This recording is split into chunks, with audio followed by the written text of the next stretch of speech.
You're tuning in to the Raised by Rentals program. This podcast will contain strong language and spoilers for decades-old media properties. Join us.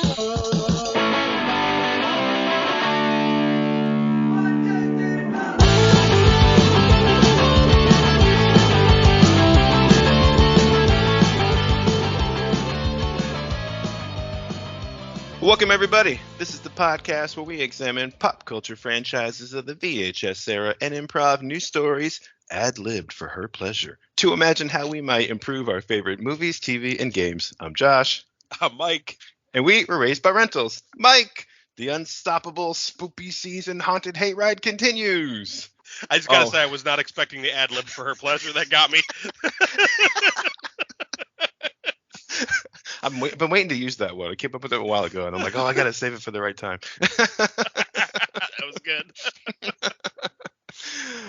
Man. Shit. So I have a bunch of shit I want to talk about, but I also don't want to make people sit around waiting for us to get to the goddamn point already. Right. So I'm just going to throw it out there, like kind of what this episode is going to be about, and hopefully people, will stick around, or they can just skip through all the bullshit that we're going to talk about before we get to the good stuff. But as of this recording, yesterday was Friday the 13th. So we didn't get a chance to record a Friday the 13th episode to come out on Friday the 13th, but that's okay because the whole month of October is Halloween. It's all spoopy season. It might as well all be Friday the 13th every single day because we watch Jason movies all the time anyway. Well, I mean, what is Friday the 13th but, Halloween backwards, so, Exactly. It's just a teaser. It's just a teaser for the big party, Exactly. So we figured for Friday the 13th, we should definitely do a Friday the 13th movie special, even if we don't get it out on time. And Jason is the main character of our first episode ever. He is the character who has appeared in the most number of Raised by Rentals episodes. I was even thinking about that because we did Christmas the 13th, and we did the Jason and Freddy, or Freddy and Jason Slasher Camp episode. And we did the Ernest Goes to Slasher Camp. But then we also did like a Freddy version of him in the Nightmares on Elm Streets episode. Oh, that's right. I forgot about that. And I feel like he's had cameos in other episodes where we were just like, oh, fuck it, Jason should just be there, So he's kind of our unofficial mascot since it kicked off. The whole podcast got kicked off from us just wanting to do that initial first episode concept of Jason in the snow. So, what better way to have a fun spooky season episode than to do a Friday the 13th one. So what we're going to do is we're going to improv a movie that never existed, an interstice, if you will, in the Friday the 13th series. So Friday the 13th, part 8.5. It's going to be us trying to explain how is it that Jason Voorhees, after part 8, Jason Takes Manhattan, when he was in the sewers of New York City, somehow is back in Camp Crystal Lake at the beginning of Jason Goes to Hell, all roided out and gigantic so he can get blown all to bits. So what happened in between those two movies? How did Jason get out of the sewer, back to Camp Crystal Lake? Did he get melted by toxic waste? Did he heal from it? Why does he look like a weird mutant in Jason Goes to Hell? And I figured there's probably some fun opportunities to have some good Jason kills and have a good time with it. What do you think? I completely agree. I think that this is something that actually should have been made to bridge the gap between 8 and 9, but we were off and running with remake ideas and weird shit by the time Jason Goes to Hell came out. So I think they were just kind of like, fudge the details. Let's just get Jason back to killing, but we're gonna take Jason out of Jason. So yeah, it was kind of weird. I did read a little bit of trivia about that. Apparently it was because of Sean Cunningham hates the hockey mask, and he was really looking for an idea that was not similar to what we had already done multiple times, the Friday the 13th franchise, which is probably how they got the green light for the weird out-of-body Jason, hopping body movie that we got with Jason Goes to Hell. Not that I'm complaining, because as I've mentioned many a time before, that movie grew on me like a damn fungus. I really do like Jason Goes to Hell.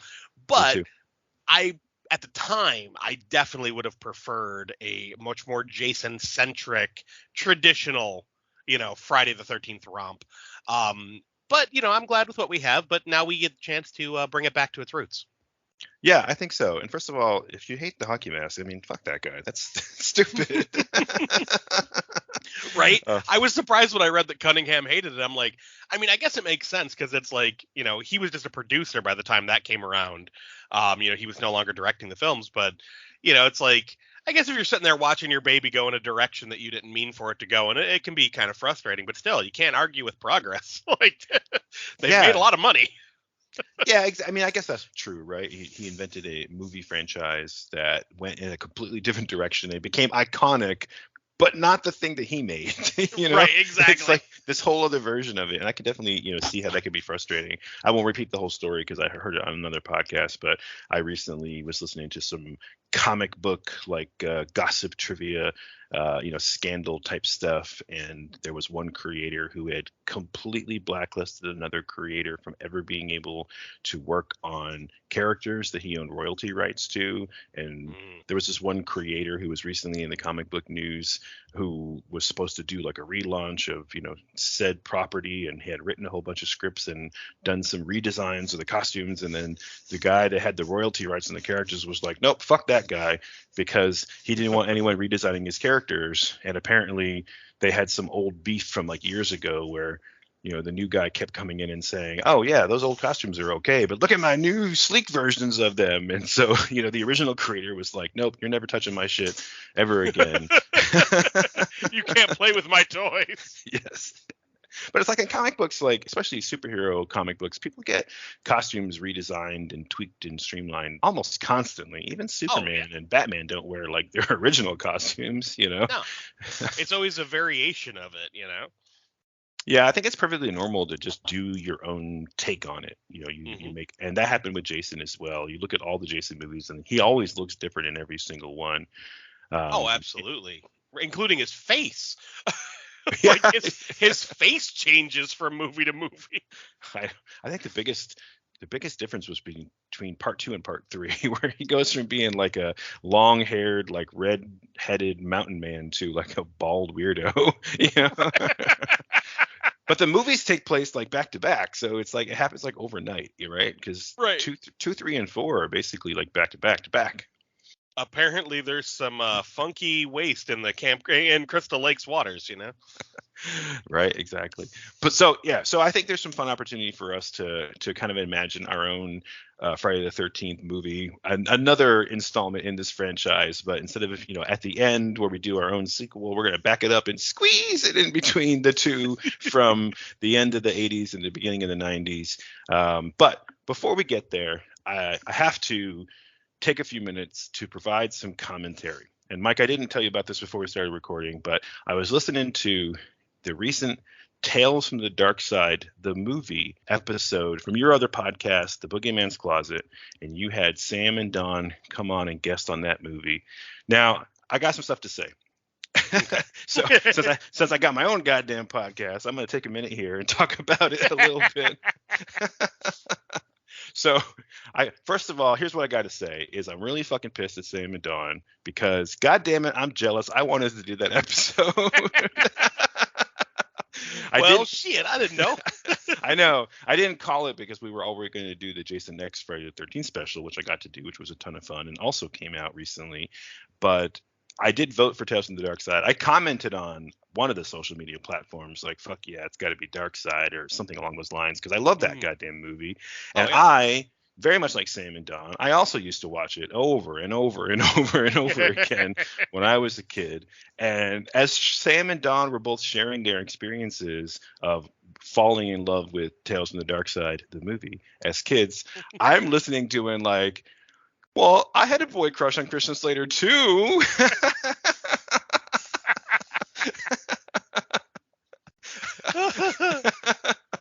And Matthew Lawrence is my favorite Lawrence brother.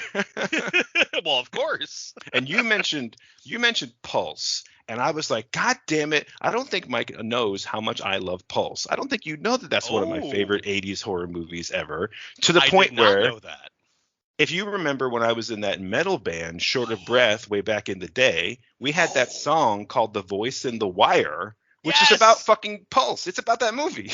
that's right. You told me that. I completely forgot about that. So I'm listening to the episode going, God damn it, I want to be there to comment on Pulse and Christian Slater and his dreamy eyes and his blonde California haircut. I mean, his.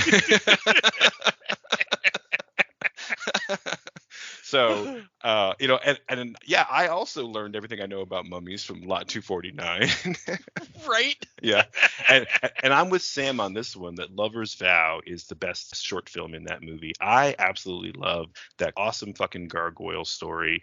I always think of Lover's Vow whenever anybody says anything about gargoyles. And I hated that stupid Disney cartoon because it has nothing to do with the cool ass gargoyles from Lover's Vow. And when I saw Sam's mashup tattoo the first time, I fucking flipped out because I love that story so much. And yeah, I do know James Remar from Sex and the City. That's a great show. Right? So the whole time I'm just like, damn it, why am I not there? Like, they're just saying all of my opinions, and they're my opinions, damn it. So anyway, I guess I should probably speak up more and like call movies, but I had already called Jason X where I knew I was going to be on it, and I didn't want to be too stingy. So what I'm going to do here is I'm going to call it out that my next two Patreon picks or birthday picks or whatever I pick on the Boogeyman's Closet, the next two are going to be Pulse and The Wraith with Charlie Sheen. Nice. That's going to fucking happen. So I'm calling them. No one else is allowed to. I got dibs. Okay.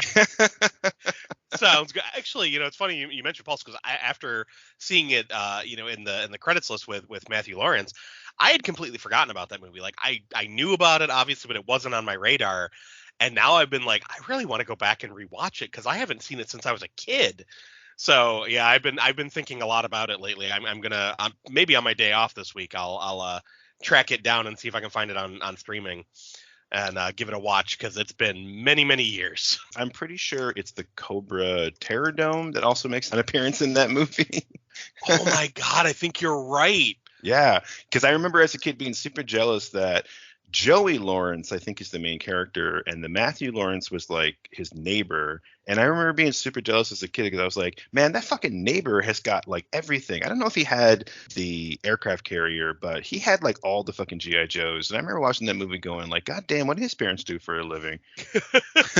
So many 80s movies I remember doing that, being like, man, what do their parents do? Like, we don't got a house like that. Like, right, exactly. But yeah, I fucking love Pulse. I think it's a great movie. It's a great idea for a movie because it's one of those things where you're like looking around your house, you're going, what's scary? Oh, you know what's real scary? That power outlet. it reminds me of the old Family Guy joke where Stephen King is talking to his agent and he goes, my next book is about, and he grabs the lamp on his agent's desk and goes, a killer lamp. Yeah, yeah. And the agent goes, you're not even trying anymore, are you? He just keeps going, yeah. He goes, when can I have it? Exactly. That's exactly what it is. Like, man, there's a whole scene in Pulse where they worry about the dangers of the microwave. Right. Oh shit! Oh, I really need to rewatch that movie. So anyway, Sam, you're a precious, perfect snowflake made of gore and sexy rainbows. And Dawn, you too. But you win this round. But I'll be back. I'll be back, Dawn. Tipping my hat to you. But I'll be back. Well, we still need to do a pump up the volume raised by rentals episode. I mean, that will happen. Okay. Will happen. Okay. Since I'm making proclamations, I'm going to say it right now that, well, first of all, side note, I am not exaggerating. I am not kidding. I am not making this up. I have mentioned it to you before that if we were not doing Raised by Rentals and I chose to do a different podcast, I would absolutely be doing a watch through of every Christian Slater movie ever. That's my podcast. We would be doing Gleaming the Cube minute, 1 minute at a time. And Gleaming the Cube and honestly, Gleaming the Cube and Pump Up the Volume, I feel like we can do something with on this show. So here's my proclamation. We are going to start the 2024 season of Raised by Rentals with a Christian Slater focused episode. It'll be our love letter to Christian Slater in 2024. That's going to happen right now. I dig it. I mean, there's so many options. There's so many fun options. I mean, I even love The Legend of Billie Jean, and I don't even like that movie, but I love that he's in it. He was in Cuffs, that really weird-ass movie with Jovovich, Mila Jovovich. My God, I forgot about that. See, I'm a real fan. Okay. See, I totally forgot, but I do remember Very Bad Things, which is another one with him in it that I fucking love. Oh yeah. Oh, he's in so many good movies, and he's even in The Wizard, right? He has a supporting Mm-hmm. cast in The Wizard. I love that movie where he's like playing Nintendo with Bo Bridges. Fucking Hard Rain with Morgan Freeman. Okay, that one's harder to like, but I still watch it anyway. Oh, come on. The bank robbery during the big storm? Come on. Yeah, no, I still love it. I love it. Yeah, no, that's exactly what I would do. I would do a Christian Slater is Dreamy, the podcast. Well, and Anyway. and we can't forget Heather's. Come on. Heather's is one of the best. Yeah. I mean, there's a reason why you fall in love. Exactly. We all had that goth crush when we were kids. Come on. Yep. Anyway, so you know who else I have a crush on? Jason Voorhees. I like him too. He's a pretty sexy guy. He's pretty damn dreamy. He's pretty dreamy. So here's what I propose, or here's what we proposed together off air, and now I'm pretending to just throw it at you like it's a cool idea. Is we're gonna do Jason on the road again. Jason's journey from Manhattan to Camp Crystal Lake, but we are going to try to frame it in the context of if it were like the Incredible Hulk TV show from the 70s and 80s with Bill Bixby, where it's like Bill Bixby or David Banner would like roll into town and like get some odd job and then get mixed up in like the local drama and have to turn into the Hulk to like save the day and then wander off down the road to that lonely music, But we're not going to have Jason show up in a little town and become a short order cook for a while. That's not going to happen. I mean, we could, But anyway, so let's talk a little bit about the setup. And in order to do that, we should talk a little bit about the Incredible Hulk TV show, just briefly. Now, I'm assuming that people who listen to Raise Rentals are probably of a similar age to us, but even us we were a little bit young when this show was on TV. Oh, yeah. And in fact, I wasn't born yet. And the 1977 premiere of The Incredible Hulk on TV actually predates the VHS era. That's like the mandate of our show. But it bled over till about 1982, and then they had some made-for-TV movies later on in the decade. So, it definitely fits into the era. But yeah, so Bill Bixby stars as David Banner, not Robert Bruce Banner, as he was known in the comics and, later on in the MCU movies that everybody knows about. He was David Banner for, there's various reasons why people think that they changed his name. Some of it has to do with homophobia. Yep, I always heard that rumor myself. Right. It was Stan Lee and Lou Ferrigno, both who are on record saying that the creators of the show thought that the name Bruce sounded too gay. It's like, okay. Right. Which was just like ridiculous. Like, okay, that's a stretch. So David Banner is some kind of a scientist whose wife dies in a car wreck and he couldn't save her. And he's investigating these sort of like freak feats of strength that sometimes people experience in moments of like stress and trauma. Like, oh, my baby's trapped in the car. And then like a pregnant woman can like, lift the Subaru off or whatever. And so he sort of investigates why this is happening. And he comes to this conclusion that he thinks that it's because of gamma radiation and solar flares. And it was real hand wavy science. Exactly. But long story short, he bombards himself on purpose with gamma rays, which is not the same as in the MCU and in the original comics, but he bombards himself with gamma rays. The machine isn't calibrated correctly and it gets completely overdosed, and he thinks he's fine until one day he's trying to change a tire in the rain and he gets so mad that he just turns into the Hulk and like flips his car over and thus the Hulk was born. But really, what happens is in the voiceover opening of the show, they put it like this, that the creature is wanted for a murder he didn't commit. David Banner is believed to be dead, and he must let the world think that he is dead until he can find a way to control the raging spirit that dwells within. Which is just a really cool line. Right. So I say all that to say, go watch The Incredible Hulk, because that's going to have nothing to do with what we're talking about today. But I just thought it was interesting. And if you've never seen the show, it's actually pretty good. Yeah, no, I remember watching the show as a kid. It definitely wasn't one of my favorites, but my brother and my dad really liked it, so I would often watch it with them. And there were plenty of episodes that I did enjoy quite a lot. But a lot of those old made-for-TV Marvel things, like the the Toho Spider-Man and stuff like that. It's just Yeah. like, oh boy, this is weird. Or the Captain America with the plastic shield and the motorcycle helmet. Yes. And who can forget the Hoff as Nick Fury? Um, I will never forget the Hoff.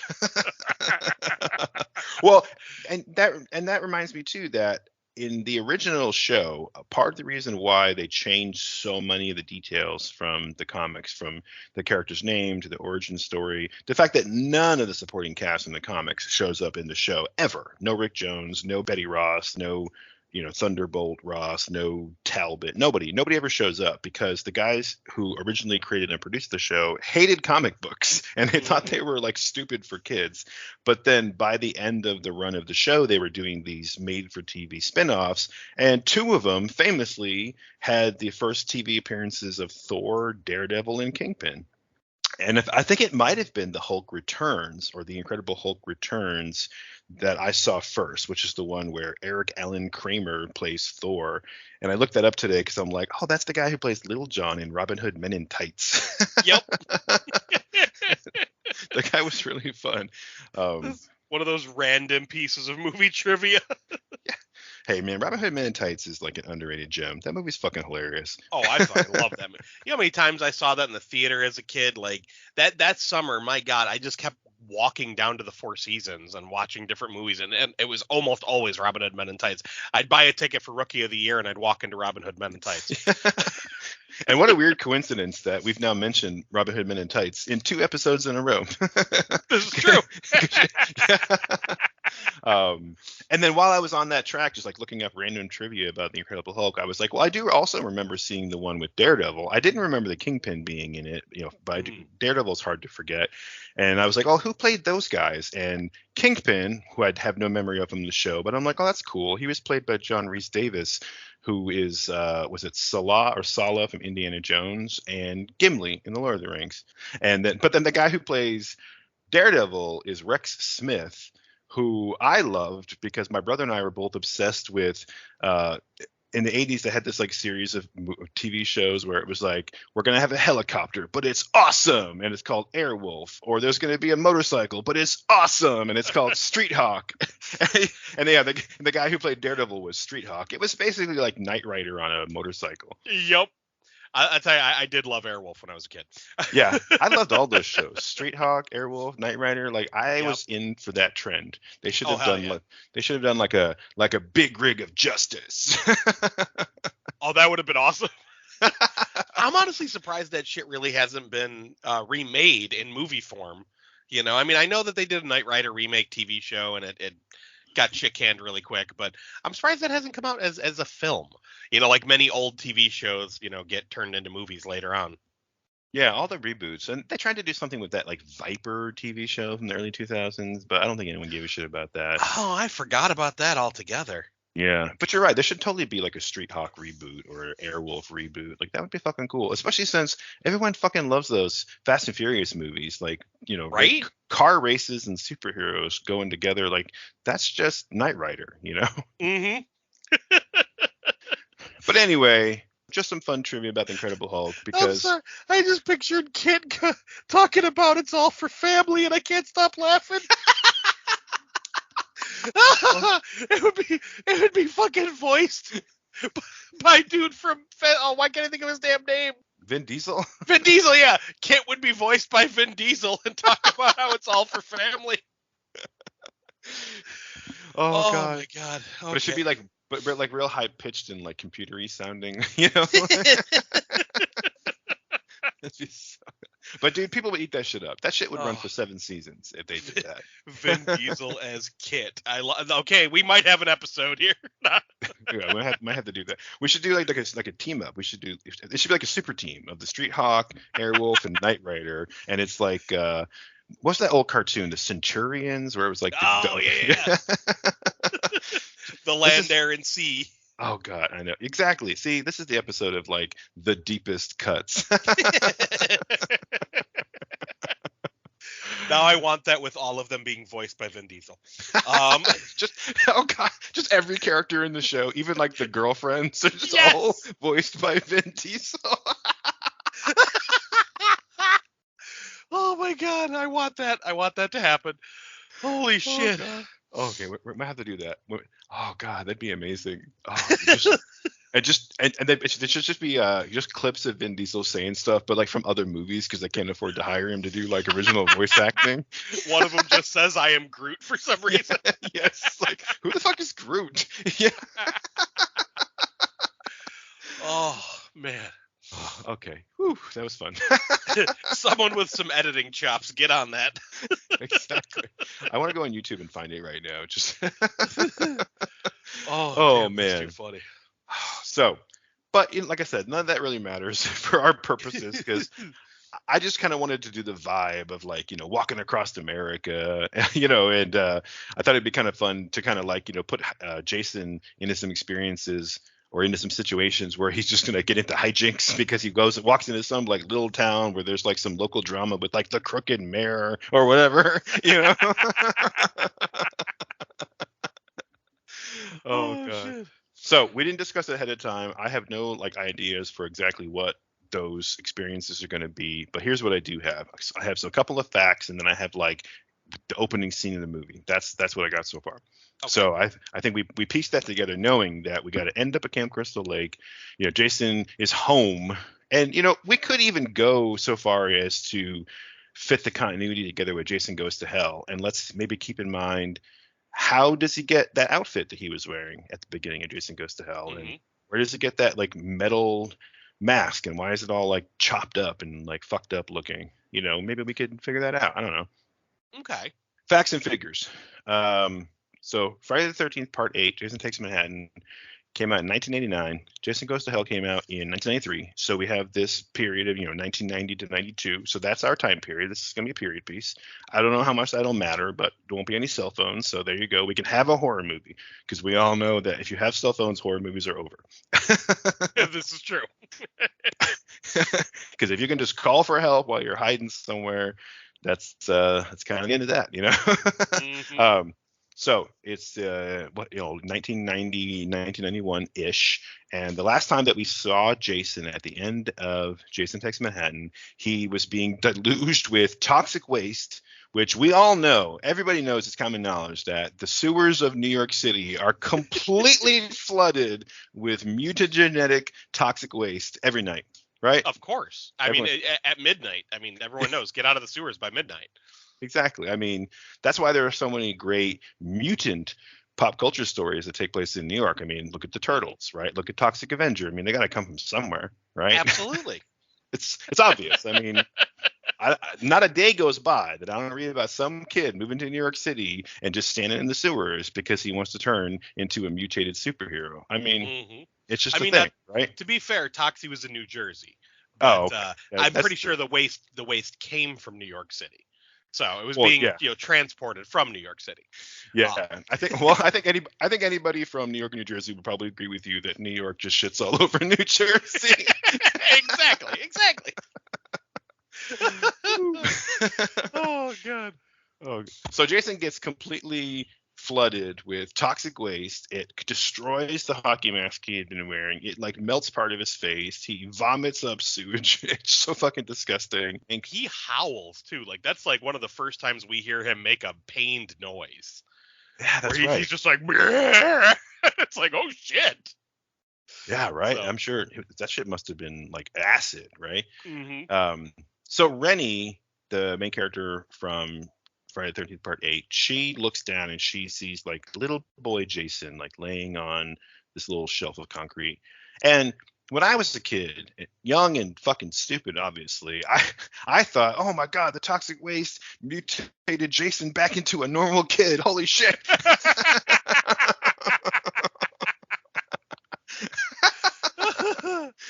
Oh my God. Because, if normal people can get turned into mutant Avengers with toxic waste, wouldn't toxic waste turn mutants back into normal people? I mean, tracks. The logic is sound. So yeah, I mean I might have been a dumb kid, but like I could put two and two together, But no, I mean, as I got older, I realized that Rennie is hallucinating because she's hallucinating through the whole fucking movie. She sees little boy Jason like flying in the window, like, or actually Right. swimming in a window. So it's like, she was just seeing shit, and I didn't realize that until I was older, and I was like, oh yeah, crap. So Jason probably just got melted. Hmm. But then the next time we see him, obviously at the beginning, Jason Goes to Hell. It's a couple years later, and he's perfectly fine. He's back together. He's got his whole body. He's weird and lumpy looking for some reason, but he's got some clothes on. He's wearing a belt, so Hmm. he put himself back together. So that's what we're gonna figure out. What happens here? I mean, his mask is kind of grafted into his face. Like his lumpy head is growing around the edges of his mask, and he is growing his hair back though. His hair's coming in Mhm. nicely.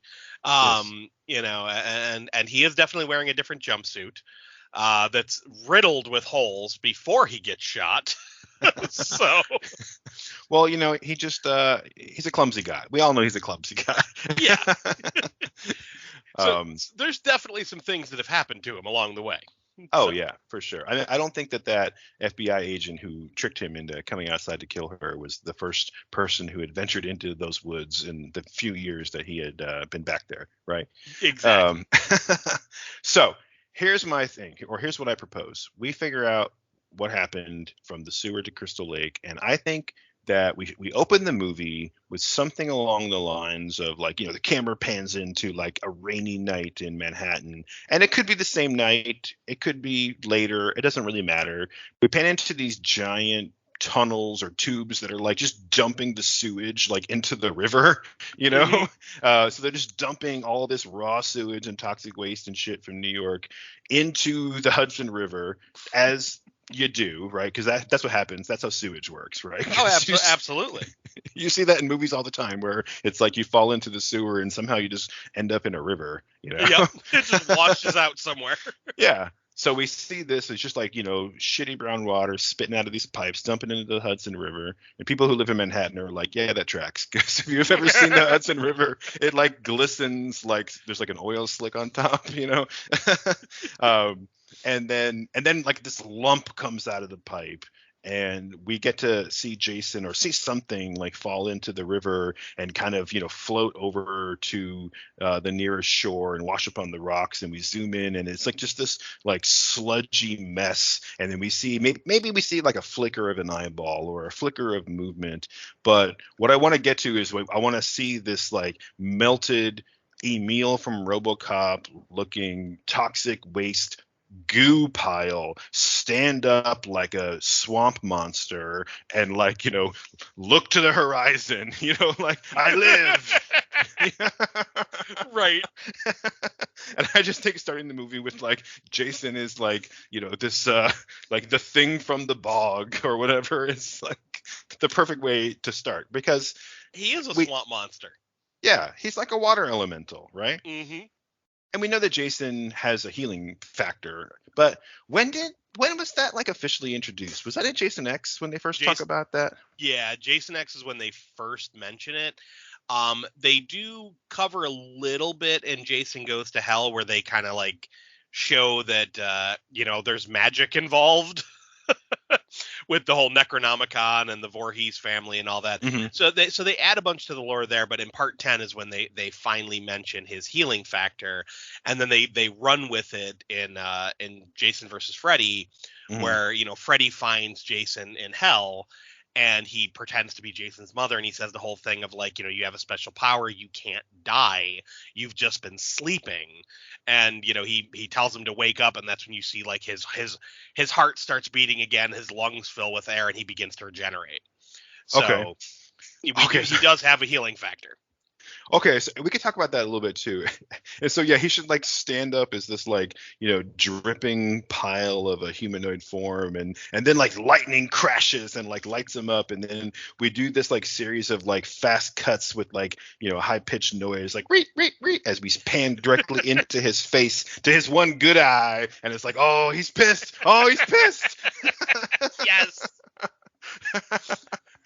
Okay, so then we got to cut away to like something else is happening. Like we have to cut away, a smash cut to some human characters, and I don't know that we necessarily need to know who they are yet, but we have to figure out some kind of a story arc.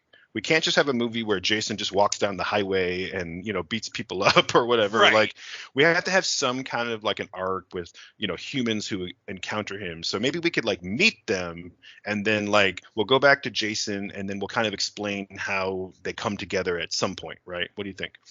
Well, here's an idea I was thinking about. So the original plot for Jason Goes to Hell, the one that was originally pitched before they brought up the whole jumping body thing, was Jason in LA. Now, I don't want to take him to LA, but the reason they wanted him to be there is they wanted to have this whole subplot about two rival gangs, very similar to the Bloods and the Crips. That was their whole thing.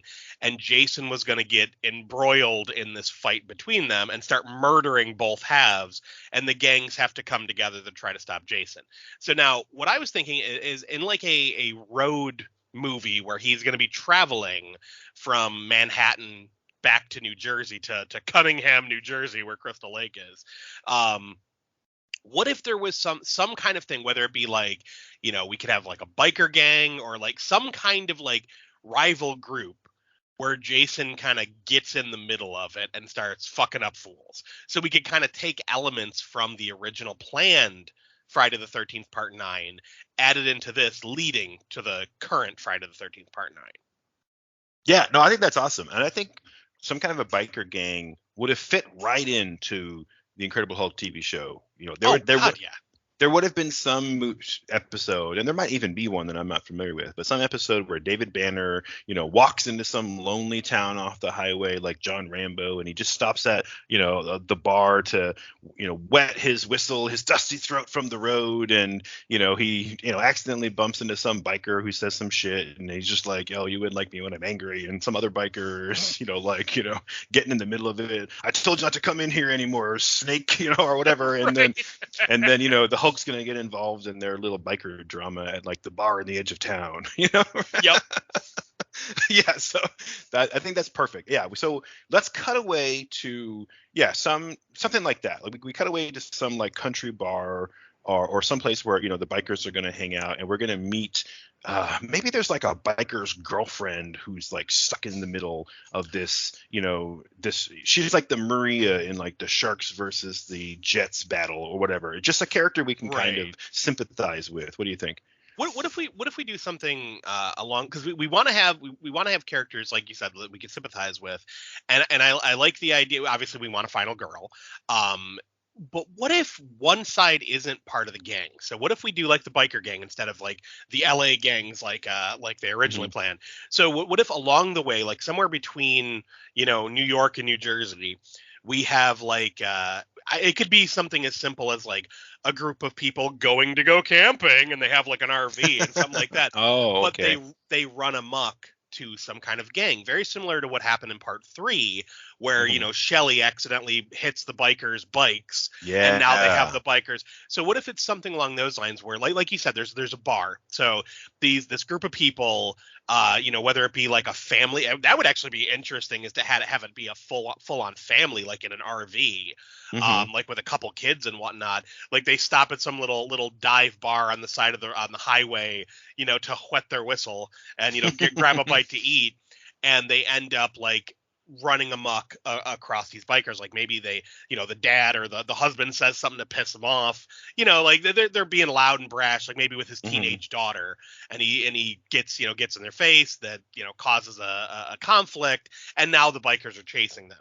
So while sludgy Jason is like walking the highway trying to make his way back home, he runs amok of this group chasing the campers.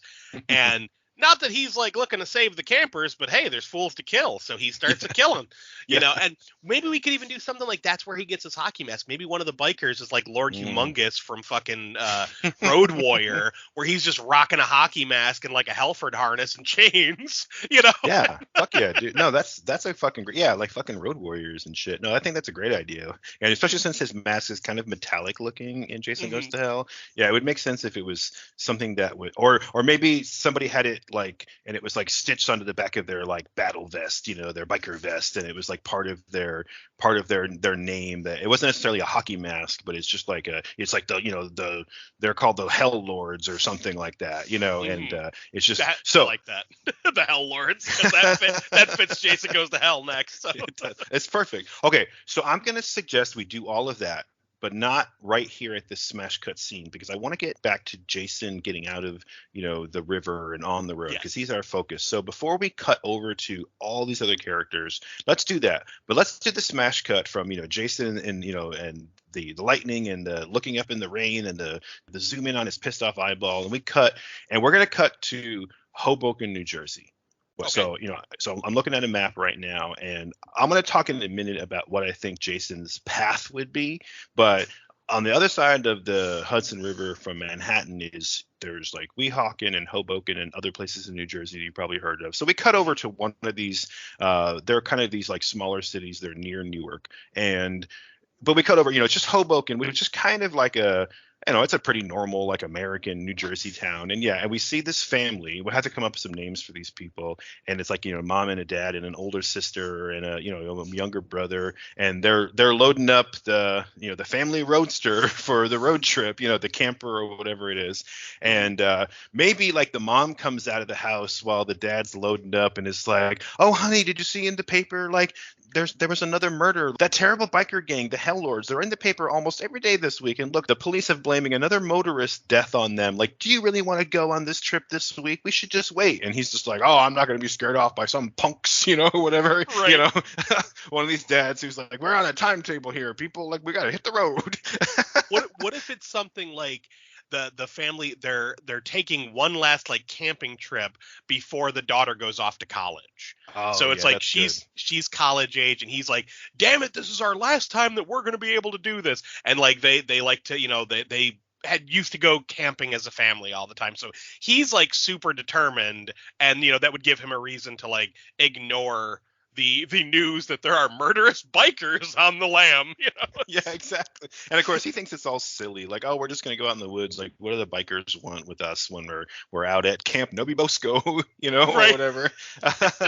Which Exactly. That's the real life name of Camp Crystal Lake. So it'd be funny if they were going to some other camp that was called that, that also happens to be in Hardwick Township, New Jersey, or somewhere nearby. It's like the town on the other side of the lake. So that'd be fun. It'd be funny too if like the younger brother comes out and he's got like a hockey stick and his hockey mask, and he's wearing like a New York, what is it, the New Jersey Devils, or he's wearing like a Devils jersey, and then maybe have the dad be like, you don't need to bring all that crap, it's summertime, or whatever. And it'd be funny if he's like, oh, dad, and then we see him like leave his hockey mask and hockey stick behind. It'll be like a tease, know. Oh, dude. Just the hockey mask thing, when you were talking about like have the one biker, I could picture, because again, I'm now picturing these Mad Max style biker guys. What if a dude had like a motorcycle helmet, like picture a traditional motorcycle helmet, but instead of the visor, he had like grafted a fucking hockey mask on it. So he like pulls it down, and like when Jason, kills this guy, because of course he's going to die, he just like tears the hockey mask off and shoves it into his sloughed off like goopy face. And that's why it's like growing around, because he put it on as he was regenerating.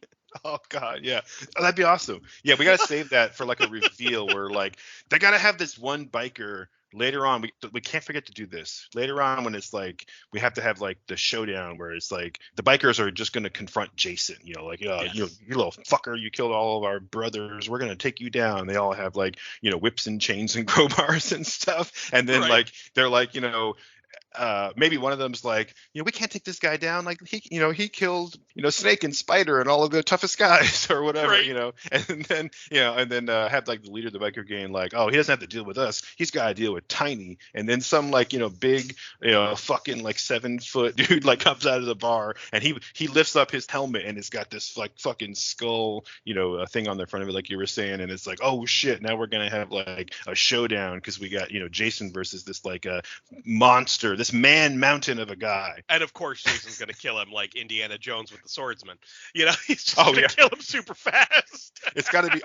Yeah. We're gonna ruin it right now. It's got to be the guy's gonna come over and try and grab Jason, and he's gonna try and hit him or whatever. And Jason's just gonna like take the punch, and he's gonna hit him again, and Jason's gonna take the punch, and the guy's gonna come in close again, and Jason's gonna grab that like hockey mask that's on his head and just shove it back through his skull. Yes. Like the whole motorcycle helmet just like caves in and it like crushes his face flat, and then he just rips the mask part off the front of it, and you see this guy's like face that's like half motorcycle helmet, half skull, like weaves together, falls slumped to the ground while everybody else is like, oh shit. And then he takes that mask and he like shoves it on his own head, and it just like sticks in his like gooey face, and then they're just like whoop whoop whoop, and they all run, they all scatter. Yes. Okay. All right. I think we have a really good basis here. So we have the family. Let's quickly name the family. So I don't know. We need, so it's mom, dad, the older daughter, and like a adolescent boy, like maybe just like an early pubescent, so like 11, 12 kind of range. All right. So we have the joke that we always use Billy, so we're not using Billy. So how about the little kid's name Matthew? Okay, Matthew works for me. Matthew Lawrence, we were just talking about him. Yep, that's why I thought of that. So I was going to mention, I'm looking at a map of like New Jersey, and I actually wrote down like, it's hard to know exactly where Jason would need to go like as the crow flies, because yeah, he might walk through the woods, but he might follow the roads. So while I was trying to kind of figure it out, I'm looking at a map in New Jersey, and he would be traveling through 4 counties, which are Hudson, Essex, Morris, and Warren. So why don't we have their last name be Warren? This is the Warren family. And we have Matthew Warren, and then the dad's name is Morris, which just screams to me like 80s sitcom dad. Like, oh, Morris. I don't know why, but it does. I'm good with it. All right, so we have Morris Warren, Matthew Warren. We need a mom, and then we need our final girl. I don't know why Wendy keeps popping in my head. Maybe it's the alliteration of Wendy Warren. It's just making me giggle. But how about mom is Wendy? So it's Morris and Wendy. Yes. That's like such an 80s sitcom family. I don't know why, but it definitely is, right? Morris and Wendy. Oh, God. They're very wholesome. Very wholesome. Oh, yeah. And I mean, I'm trying not to like, I'm trying to desperately remember all the different final girls from the Friday the 13th movies, because I don't want to reuse one of the names. Like, I know there was Chris, there was oh my God, what was Ginny? There was I just Googled it. Yeah, we've got Ginny from part 2, Tina, Megan.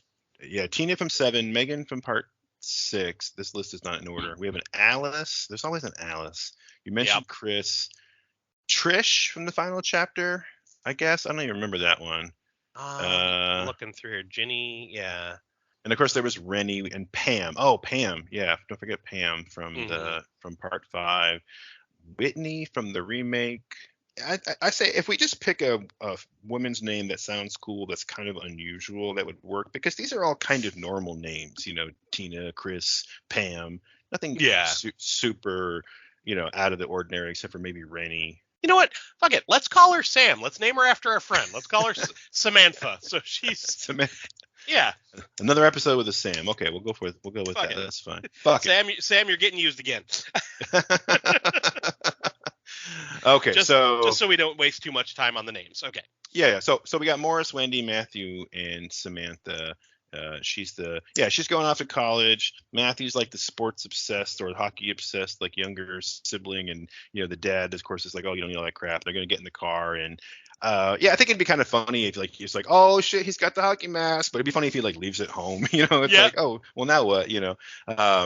But maybe he just brings his hockey stick, or maybe he has a hockey stick that is like telescoping, so he can like fold it in, and his dad's like, whatever, just get in the car. The one thing that he can bring, because that way too, it's like even though Jason isn't going to fight kids or kill kids, it'd be fun if I'm picturing Matthew later on, like getting his balls up with his like telescoping hockey stick, and like come on, man. Or cracking it across Jason's back and then being like, uh-oh, whoop whoop whoop, and running off. Something like that, trying to man up. So I think we've got some scenarios. We kind of jumped ahead and and mapped out some things that'll be fun to see. So let's back up. So yeah, Jason Muck Monster stands up. We smash cut. We meet the Warrens in their driveway, packing up their camper with their tents and their lanterns and all that shit, the sleeping bags and whatnot. And one thing we have to solve immediately is, how does Jason cross the Hudson River into New Jersey? Okay. I will say this. There are a couple of options. So I'll let you decide, but here are the options. He could, from where he's coming from, which was near Times Square originally, I don't know where the sewer would dump out, but probably somewhere south, like toward the ocean, toward the, what do you call that? Is it what bay is that where the Statue of Liberty is? The name is escaping me, but I'm thinking sewage probably closer to the ocean. So the closest way that people normally cross the Hudson River that far south is the Holland Tunnel, but there's also the Lincoln Tunnel. So we have two tunnels that he could walk through under the river, or he could go farther north, kind of out of the way, to the George Washington Bridge, which is kind of a hike, or swim or walk in the water. I think those are the options. What do you think is the most interesting? I feel like, okay, we need to get him on the FBI radar. Because Okay. remember, the FBI had been hunting him for a while by the time they set the trap in Jason Goes to Hell. So what if we have him, just kind of, again, Jason didn't give a fuck when he was in New York. He was just walking the streets of New York. Like, no fucks were given whatsoever. Some of the most badass moments in the whole franchise. I love it. Right? So we could just have him like fucking walking. Like, get him out in the street, have him this fucking slimy mess of a man monster. Just like, and maybe we could even do the joke of like, have people like notice and be like, fuck it, and keep on going about their day because it's New York, nobody cares. Exactly. It would be hilarious if there was this like muck monster limping down the center dotted line in the fucking Holland Tunnel while there's like cars, veering out of the way and shit, And we could have some cabbie like go around him and like the passenger be like, "Oh my god, did you see it?" He's like, "Yeah, I've seen it before." Like just totally like doesn't give a shit. Nice. And I'm looking at the map now, and it's like, that's kind of cool because it keeps that hell theme, because he would be coming from Hell's Kitchen. Nice. Yep. And he'd end up in Weehawken, which is not that far. I had mentioned Hoboken earlier. Weehawken's a little bit further north from there, but that whole area, Union City, York, New Jersey, Secaucus, it's all kind of like, regular people towns, not like big city. So that's cool. So we're gonna have him walk through the fucking Lincoln Tunnel, come out on the highway, and then so at this point he's basically just going to be walking through like a populated city area, walking through towns in New Jersey. Yep. And I imagine at nighttime that would be okay if it was nighttime. But so the question now is, do we want to have him start off his adventure with some encounters, some bloody encounters in cities in New Jersey? Well, yeah, I think what we should do is have right away. We have the thing we were talking about, like the opening of him coming out of the sewer tunnel. Obviously, we see his travels. We see a couple like humorous moments of people seeing him and making comments, and other people kind of writing it off like, "Yeah, it's fucking New York," just no cares given. But maybe there's enough people that see him, like, so the police start getting phone calls. We start getting reports of like this weird like creature like walking the streets. So maybe like we will like zoom in on a police car, just kind of watching the streets, like sitting there maybe drinking coffee, eating donuts, the whole shtick, and have them hear the report about this like weird man monster walking the streets and be like, "Oh, Jesus Christ, what now?" And then they see him. Like they see him walk, and they're like, "You seeing this?" And they're like, "Yeah, I guess we should bring him in." They're like, they go to approach Jason and have him just fucking murder the cops in broad daylight. Oh shit. And yeah. They just have people like, "Holy shit," and he just keeps going like nothing happened. So now we're gonna have a reason for the police to be looking for him because he just killed 2 officers. Nice. And this will continue to escalate as the body count rises, leading to the inevitable like FBI investigation squad coming for him in Jason Goes to Hell. So because he's going to leave a trail of bodies from New York to New Jersey. Okay, yeah, I like that. I think that's kind of cool. I'm looking for a body of water. I think the Hackensack River might be okay. I'm not sure if it's like suburban enough. There is another, what is this? Oh yeah, the Passaic River. That would probably work. So okay, so I think this is perfect. So we'll have some sequences where we kind of cut back and forth, and Jason is basically just like walking through town, no fucks given, killing cops. Maybe the first death is like some random guy like walks up and was like, "Hey man, you okay?" And he just like swipes the guy out of the way and like cracks his neck and like some vertebrae pop out, and it was just like, "Get out of my way, kid," you know. He literally hits him against a wall and he just breaks. Yeah, Like, exactly. And this is like years before The Sopranos, but it's fucking North Jersey, so we got to have a sequence with like the mafia, where yes. he's walking through some town area, and you see these wise guy looking guys who are like sitting and having the cappuccino outside of a shop, of a pork store or whatever, and and he's just walking down the street, and yeah, maybe like, there's somebody who's crossing the street on a bike, and Jason just like walks right through him and like flips the bike over, and these mafia guys get up because they're like, "Hey, this is our neighborhood," and they send their Polly Walnuts type guy over to be like, "Hey motherfucker, this ain't Halloween, like what you doing in our neighborhood," and Jason just, I don't want him to like go out of his way. It's like he's exhausted, he's messed up, he's not going to be like, ooh, power tools or creative ways. Everything he's doing is like, oh my god, another one, fuck, I just want to go home. I'm Exactly. tired. Yeah. All these death sequences are him just like getting people out of the way. So yeah, so maybe somebody goes to punch him, and like Polly Walnuts' fist goes into his like slimy shoulder, and he goes to pull it back, and Jason just like grabs his hand and just like whoop over his shoulder and like flips him into a parked car. It's like he's flicking a fly off of his shoulder. You mentioned the mafioso types, and I don't know if there's a way to work this joke in, but I feel like it would be fucking hilarious if you'd mentioned the what is it, the Hackensack River. Yeah, the Hackensack River, and then there was the Passaic River. So I had a reason to mention the body of water, but go ahead. But well, I was gonna say it would be fucking hilarious if like Jason went back in the water, because again, Jason gives no fucks about water. I'm ignoring the Freddy versus Jason nonsense. Yes. Every other movie he gives no fucks about water. He is a water monster. Yes. He, like we see in part 6, he walks into the water, just walks along the bottom of Crystal Lake, does not give a fuck. How funny would it be if you saw some mafioso types like with a body wrapped up to dump in the river, and then this slimy Jason comes up out of the river, and they're like, "Oh shit, he come back for us," and it's just like, I think that would have been a really funny joke. Oh, absolutely, yeah. No, we got to do that too. Oh, so basically, what I'm getting at, and I'm going to fast forward a little bit just so you know where I'm coming from, is like as he's walking through these more populated areas like the city and the suburbs, he's got to get out further into the country, and it's hard to just do this from like my limited knowledge of New Jersey and like looking at a map, but I think the Passaic River might work. Where basically, like, by the time he gets to the end of the more populated areas, he's like O.J. Simpson in the White Bronco, where there's like this really slow police chase happening, where it's like all these cops are behind him and like vigilante types, and he's just walking normal, not even looking behind him, and they're following him but like real slow, and then at some point he's just gonna walk straight into the river and like not come up, and then they're gonna be like, well, I guess that's it, and it's like their excuse to just turn around and go home. Oh my god, yes. So, they all just turn around and go home, and then you see Jason just walk up on the shore on the other side of the river, and by then everyone else had just turned around, and he just keeps on walking, He's still going home.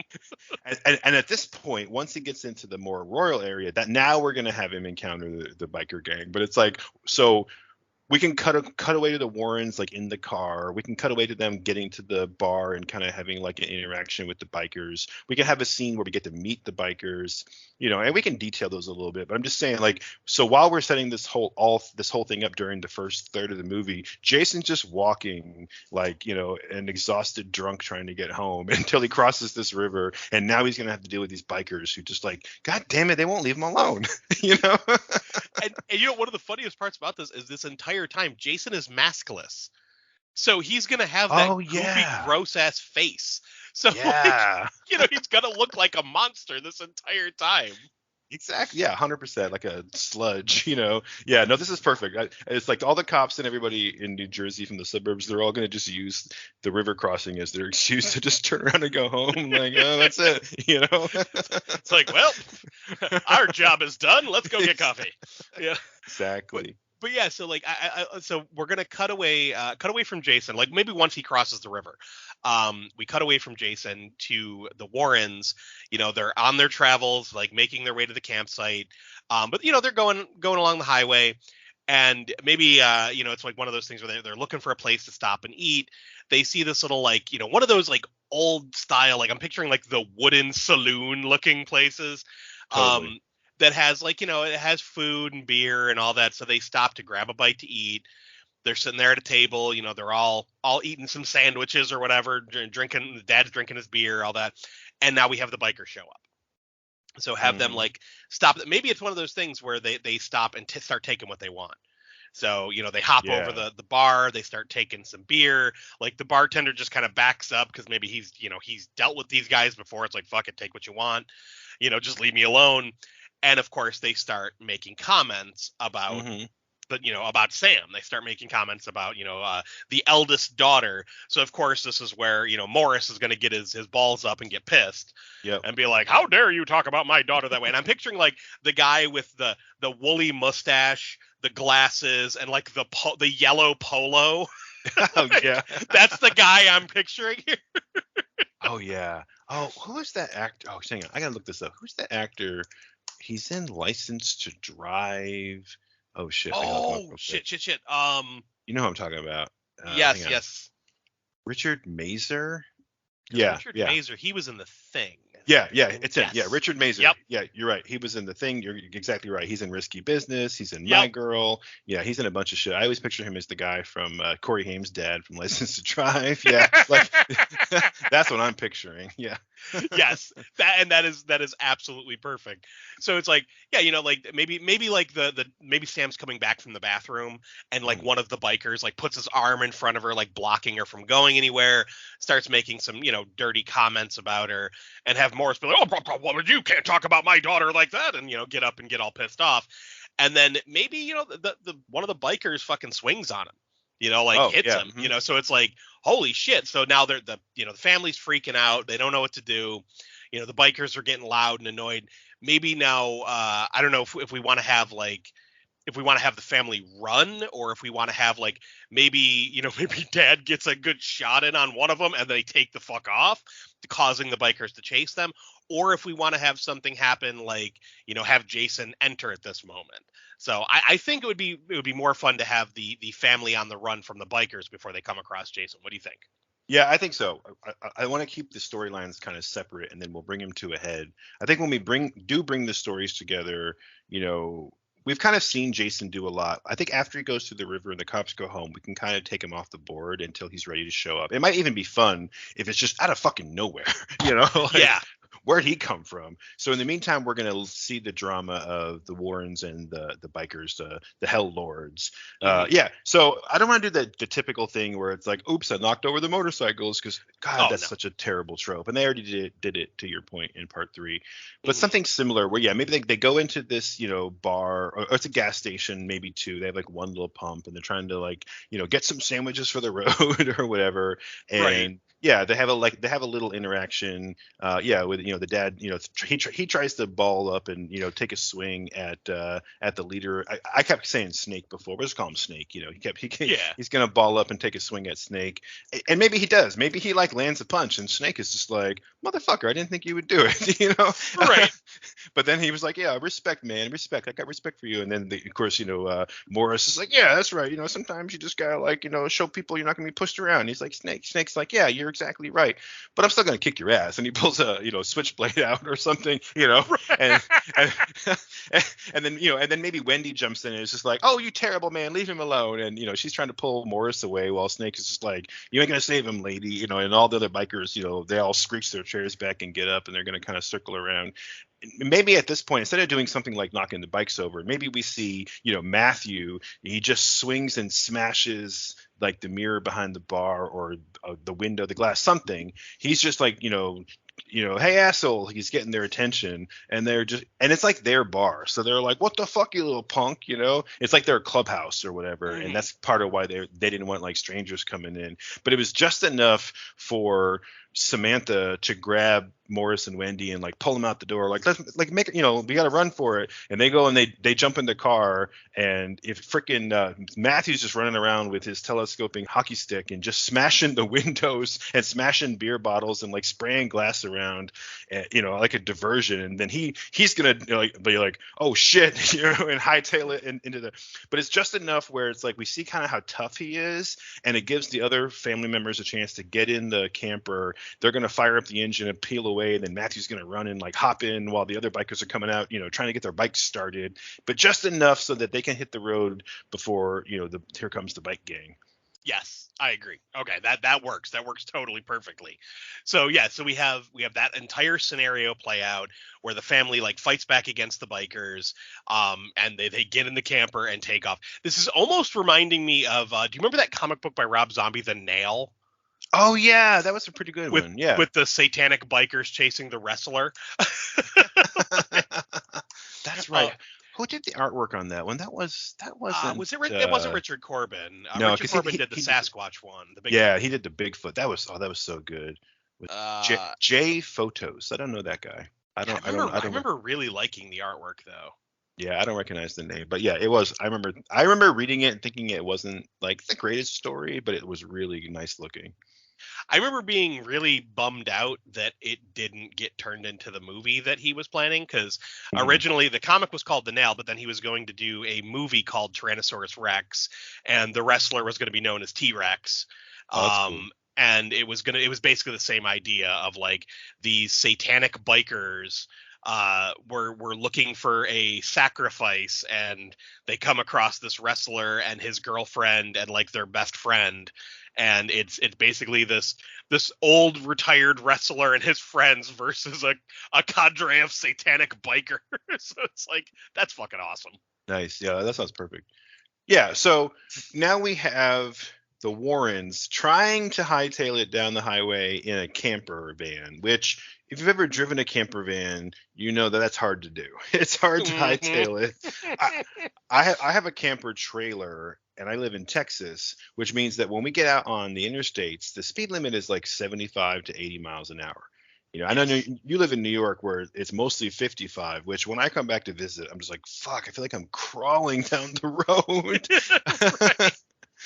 But I have the same experience when I'm driving my camper trailer on the highway, because by the time I hit about 65, it's like, this is about as fast as I can go before I start worrying that I'm, really straining my engine. So we always end up driving way over in the right-hand lane, driving slow and letting people pass us. Slow is still like 65, 70 miles an hour, but slow right. For Texas, So yeah, so it's like the bikers are going to catch up to them, and so we probably need to have some other kind of interaction where they kind of get away, but then oh fuck, they push the engine too much, the camper breaks down, they're like RV, and now oh fuck, the bikers are coming, the bikers are going to catch up, they're going to have another encounter, but then boom, Jason, right? That's kind of I think what we need to do. Yeah, do you agree? Yeah, I think that works. So you have the chase scene that we were talking about. Maybe we cut away from the chase scene at this point. Like we see the camper take off, the bikers get on their bikes, they go after them. Maybe we should cut away and show like what Jason is up to at this point. Like just have him like wandering and maybe get another gratuitous kill. Here we go. We got to get Jason in new clothes. We got to get him in his new jumpsuit. Oh, that's right. Mm-hmm. What if he's he's wandering along the wooded highway, just like lumbering along, and there's like some kind of service station or whatever. We'll totally just take a page out of Michael Myers' handbook and have him fucking kill some mechanic at like at a roadside, little mechanic shop, and just like murder the guy and take his clothes. Oh yeah, for sure. It'll be like the Myers Quick Stop or whatever, right. It'll be a funny little nod. The Myers Quick Stop. So we have like some burly looking mechanic working on something. We should have Jason like just walk up behind him, grab the air compressor, and like shove it in his face and turn it on. Yes, that'd be awesome. Fucking blow out his eyes. Yes. So then Jason we see him just like grab the guy's jumpsuit and like start tearing it off of him. And then next time we see Jason, he's like stuffed his like half grown back body into this jumpsuit. Oh God, yeah. It should be like in Men in Black, right? Where it's like he just walks out of the building and he's like kind of lumbering and limping and kind of awkwardly trying to move as he's like waiting for this outfit to like settle in, you know? Right? Yeah, like fucking Edgar from Men in Black. Yeah. Yeah, exactly. It'd be kind of funny because he had to kind of pour himself into it. Yeah, like he kills this guy, and then next thing you know, you see him opening the door, and he's coming out with his like mechanic outfit on, but he's still kind of like dripping out of the sleeve a little bit, Right. Oh God! Like we see his head's kind of getting all bulgy at this point. Like he's definitely regenerating, but the toxic waste did a number on him. Like it's fucking with his regenerative ability, So yeah, so we cut away from that back to the family, like you said, and maybe like this is where we see they're broken down. Like maybe they pull into the woods. And the car is broken down, like we see like smoke or steam or something coming out of the fucking engine. So the family's freaking out.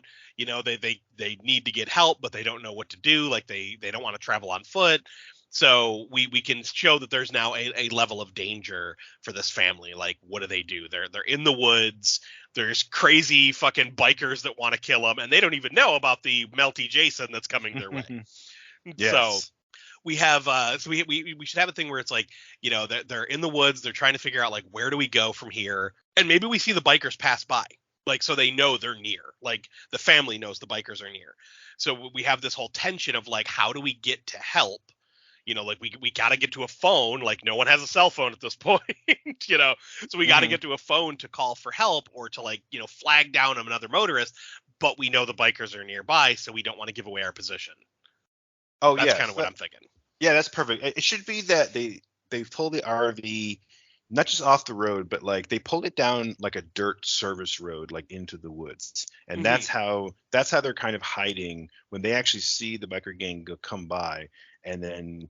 Or we can even cut from the scene of Jason getting into his new mechanic outfit, and we cut to like somebody is looking through the woods, and you see the bikers coming by, and it's very much like the POV shots from the original Friday the 13th, except we turn and we look, and it's Morris and Matthew, and who were like, oh, there they go, like we should be safe for a little while, but then like when they turn around, it's like you see the RV and the hood's up, and there's like smoke coming out, but it's like they knew enough to kind of get off the road because they were in danger, so now they're in the woods, and they're like, well, what are we going to do? Like you said, it's like there's no cell phones, like there's nowhere nearby. But of course, Morris is going to be like, we always come prepared, because he's like this camper guy. Like he's got tents and sleeping bags, and have him like load up this like giant backpack with like all this shit, that he's got like canteens and tarps and rain ponchos and all this stuff. And he's just like like don't worry, like we were gonna go camping in the woods. We're just gonna start right here.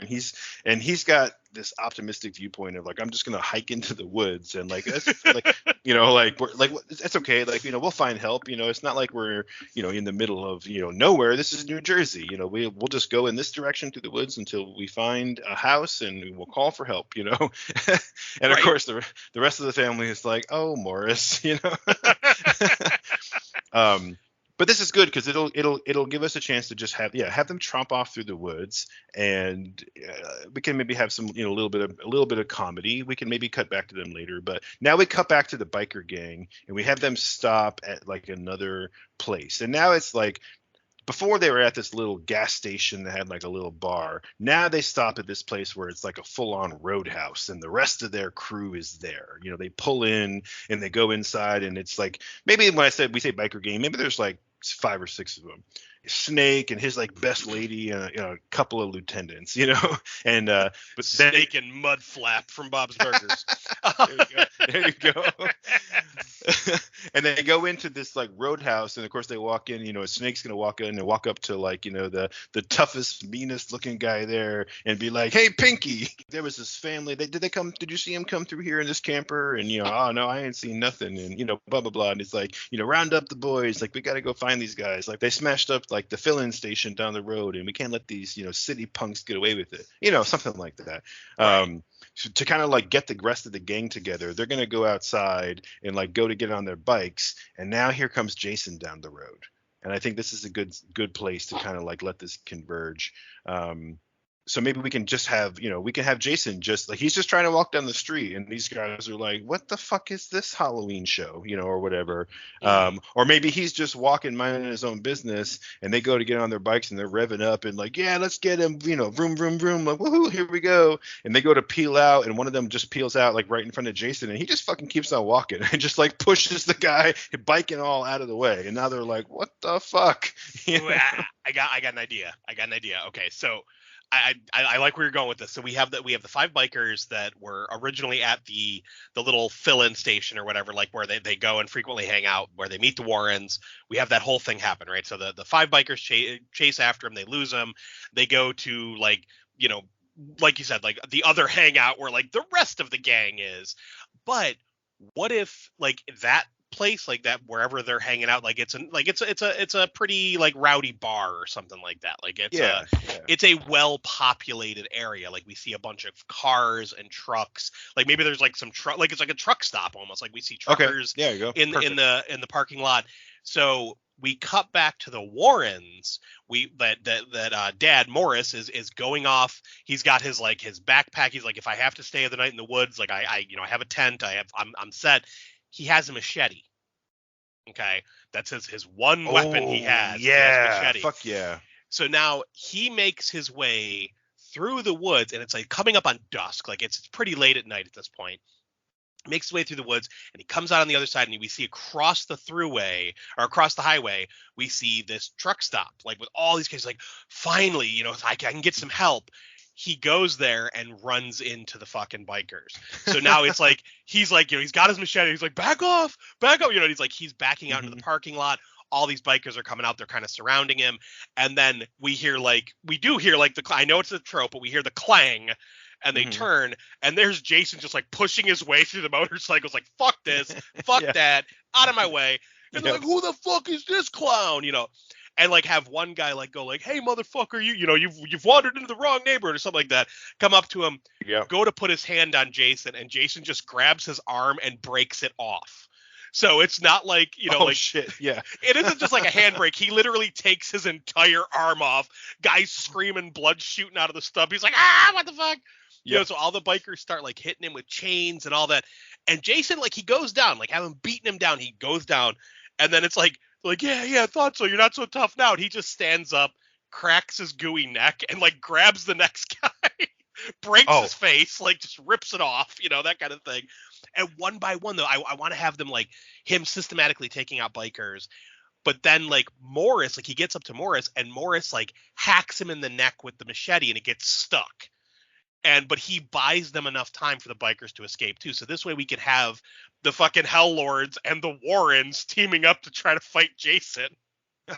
Oh, fuck yeah. Okay. Let me back up. I fucking love this, but let me add something that I think would be fucking awesome to see. Exactly. Yeah, after he like rips that dude's arm off, like you said, maybe you see Morris with the machete, like lock eyes with Snake. Like they look at each other like, what the fuck? Did you just see that? Yep. And it's like instantly they don't care anymore because like, what is this? And so Snake is like, his guys go to attack Jason, like you said. Jason's still walking away. He never stopped walking. And so when the Hell Lords go up, it's like, yeah, one guy has a crowbar, one guy's got like a chain wrapped around his hand. They're hitting him in the back, and it's like Jason stops, and it's like if this was Kane Hodder, he'd be breathing, and it's like he goes, and he sighs, and he just looks back over his shoulder at him, and then like looks forward again, and then he stops and turns around, and they're like, oh fuck, he stopped. Oh my god.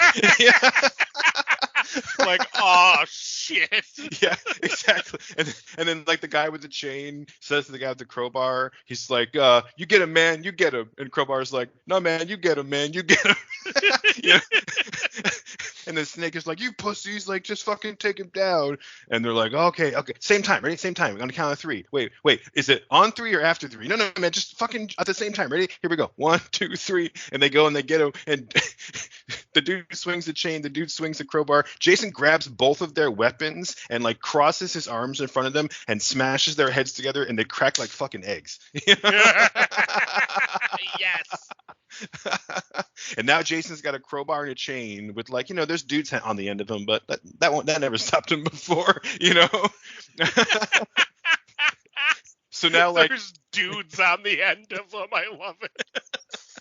So now Jason is stopped, and he's like, okay, fuck, I gotta like take care of this bullshit. So he walks over to the bikers. Like, now he's walking at them, and now instead of them trying to stop Jason, he's coming at them, and they're like, oh shit, get out of here quick. Yeah, exactly. And he comes over and he goes to swing at the one dude, and it's like it's a chain with a guy at the end of it. And he fucking swings the whole dude's corpse like at somebody else in the gang, and like knocks over the bikes, and he swings the other hand with the crowbar and knocks some shit over.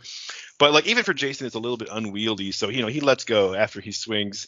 Yeah, and then exactly, maybe he sees Morris standing there. Morris isn't gonna take a swing at this point. Morris is like pissing himself. Like, literally, we can show him he wets himself. And, right. But he's still standing there with the machete, and we do something kind of similar with Jason next, where he just walks over and he looks at Morris, and he looks at the machete, and he looks at Morris, and Morris just offers it to him, and he just takes the machete, and then Morris just like whoop whoop whoop and like runs away. It's like, it's okay, guys. He just wanted his machete. as much as I like that, I also kind of want a reason for Morris and the gang to like team up. Yeah. Either way, I just think it would be funny. But yeah, have him go over and maybe he walks over to Morris and he's looking at the machete, and Morris is just like, okay, I guess we're doing this. And he like takes a swing at him, and Jason just grabs the machete and like rips it out of his hand. And hell, maybe he like fucking breaks Morris's hand, at the same time. And yeah, so exactly. So now we have. Go ahead. I'm sorry, I was gonna say I wanted to back up where you have the two guys that are like, you get him, no, you get him, no, you get him. Well, this is where we should have like the big dude come up and be like, I'll get him. Like, have the guy with the hockey mask. So have like the two of them kind of like, like afraid to fight him, right? And then have like the big burly dude that looks like fucking Lord Humongous that has the helmet with the hockey mask in the front. He's like, I'll get him, and then he slides the mask down, and it's just like, maybe he's even bigger than Jason. Like, he's just kind of towering over Jason, looking down at him. For sure. And Jason he looks up, and we could do the thing you said where he like grabs his head and crushes the helmet in on him. And just like the dude just instantly falls over dead. Jason rips the mask off, like just sloughs it into his face, and then turns and looks at the bikers. Now he's got the hockey mask on with like the dripping goo all around the edges, and have them just be like, okay, we'll both get him, and like go after him. And then we do the whole thing that you said where he kills both, like crushes their heads together, uses them as weapons. And then, like, while that's happening, like, maybe what we should have happen here is, like, while he's, like, destroying bikes and destroying bikers, have, like, have Snake, like, pull a gun. Maybe he has a gun on him. He pulls a gun, shoots Jason several times. Jason just turns and starts walking toward him. And maybe, like, he's about to kill Snake. Like, he's coming at him, like, reaching out. And then have Morris, like, slap his arm with the machete. Like, you hit him, like, his reaching out, and it just gets stuck in the goo. Like, it doesn't do much. Yes. And have Jason, like, stop, look down at the machete, look over at Morris, pull the machete out, and lift it up. And this is where Morris pisses himself. Yes. And have him and Spider just be like, whoop, whoop, whoop, and just take off running. Like, holy shit, did you fucking see that? What is that guy? So now we have a reason for the two of them to be like, fuck our beef. We got to find out how to get away from this motherfucker. Oh, and we have to have this cinematic moment where they take off running, but before we hear them talking, they just run away. And then you see Jason with this dramatic lighting, and it's like, he's got the hockey mask, he's got the machete, and there's like this crowd of like corpses around him. And it's just like, dun, dun, dun. Like, it's almost the power of Grayskull moment. Yes, exactly. Like, I have returned. Exactly. Yeah, and then we cut over to Snake and Morris like hiding behind the camper or a car, because the camper's in the woods, hiding behind a car, and they're just like, what the fuck, did you see that? Is he one of yours? No, I thought you brought him. And they're just like, whatever, they squash their beef, and they're like, now what are we gonna do? And maybe this is where we see Morris like peeks over the hood of the car that he's hiding behind, and Matthew is right there. And we look over and we see Matthew, who had like walked up to Jason with his like telescoping hockey stick, and he's just standing there, and Jason just staring at him. And Matthew, like we saw before, he had some balls. He smashed all the windows and the mirrors and stuff, and now he's just like, come on, man, like, come on, man, I'll take it. I ain't afraid, And Jason just stares him down, and then he just turns and walks away. He starts walking down the highway again, like, okay, I'm not gonna kill kids, but it kind of like snaps him back to, okay, this is done. I'm over. I'm fine now, Right. And so that way we get my Jason mask. back. I got my machete. Yeah, exactly. We get Jason back on the road, and now we can kind of calm down for a second. Let Snake and Morris and the family kind of come up with, like, what's the plan? Like, do we just go home? Do we stop him? Do we call the cops? Like, what's our next step? Well, what if Jason starts walking in the woods in the direction of where the camper is? So now Morris is like, holy shit, my family, like Sam and Wendy. He's like, we got to stop him, and maybe like Snake at this point, he's pissed because Jason's killed like 7 of his guys and like ruined his motorcycle or whatever. So he's like, nah, we got to fucking get this guy. So now, Morris and Snake and Matthew, like they're trying to get back to the camper, to like, They want to rescue, well, Morris and Matthew want to rescue Wendy and Sam, and Snake wants revenge on Fuck yeah. the swamp monster what killed his boys. Yeah, exactly. But I think here. Oh, good. No, good. Continue. I think we should cut away here to maybe like an FBI agent or something. Maybe the FBI agent that we see at the start of part 9, like maybe like some of those people, and have them like, we got reports coming in all over the place from Manhattan to whatever thruway they're on, whatever highway they're on here. Be like, there's reports of murders, and have them be like looking into it and being like, this is just like the Crystal Lake murders, that kind of thing. Like this can't be a coincidence, and have the so now we set up at least the minor plot thread of the FBI looking into this. Oh, I'm sorry to interrupt you. No, go for it. Go for it. It's a perfect visual too, because we have not yet told the audience what Jason is doing and where he's going. You might have assumed he was going home, but like Jason doesn't talk, so he doesn't know. So no, this is perfect for the audience members who need stuff spelled out for them. So we have the FBI agent who runs up to like the captain or whatever, the boss, and he's like, oh, we've been getting reports of this and this, and it's like there's this like swamp monster, they say, and the guy turns and he's like monster from the woods. It's like you can kind of tell like he's heard of Jason or maybe even experienced him before, and yeah, so like.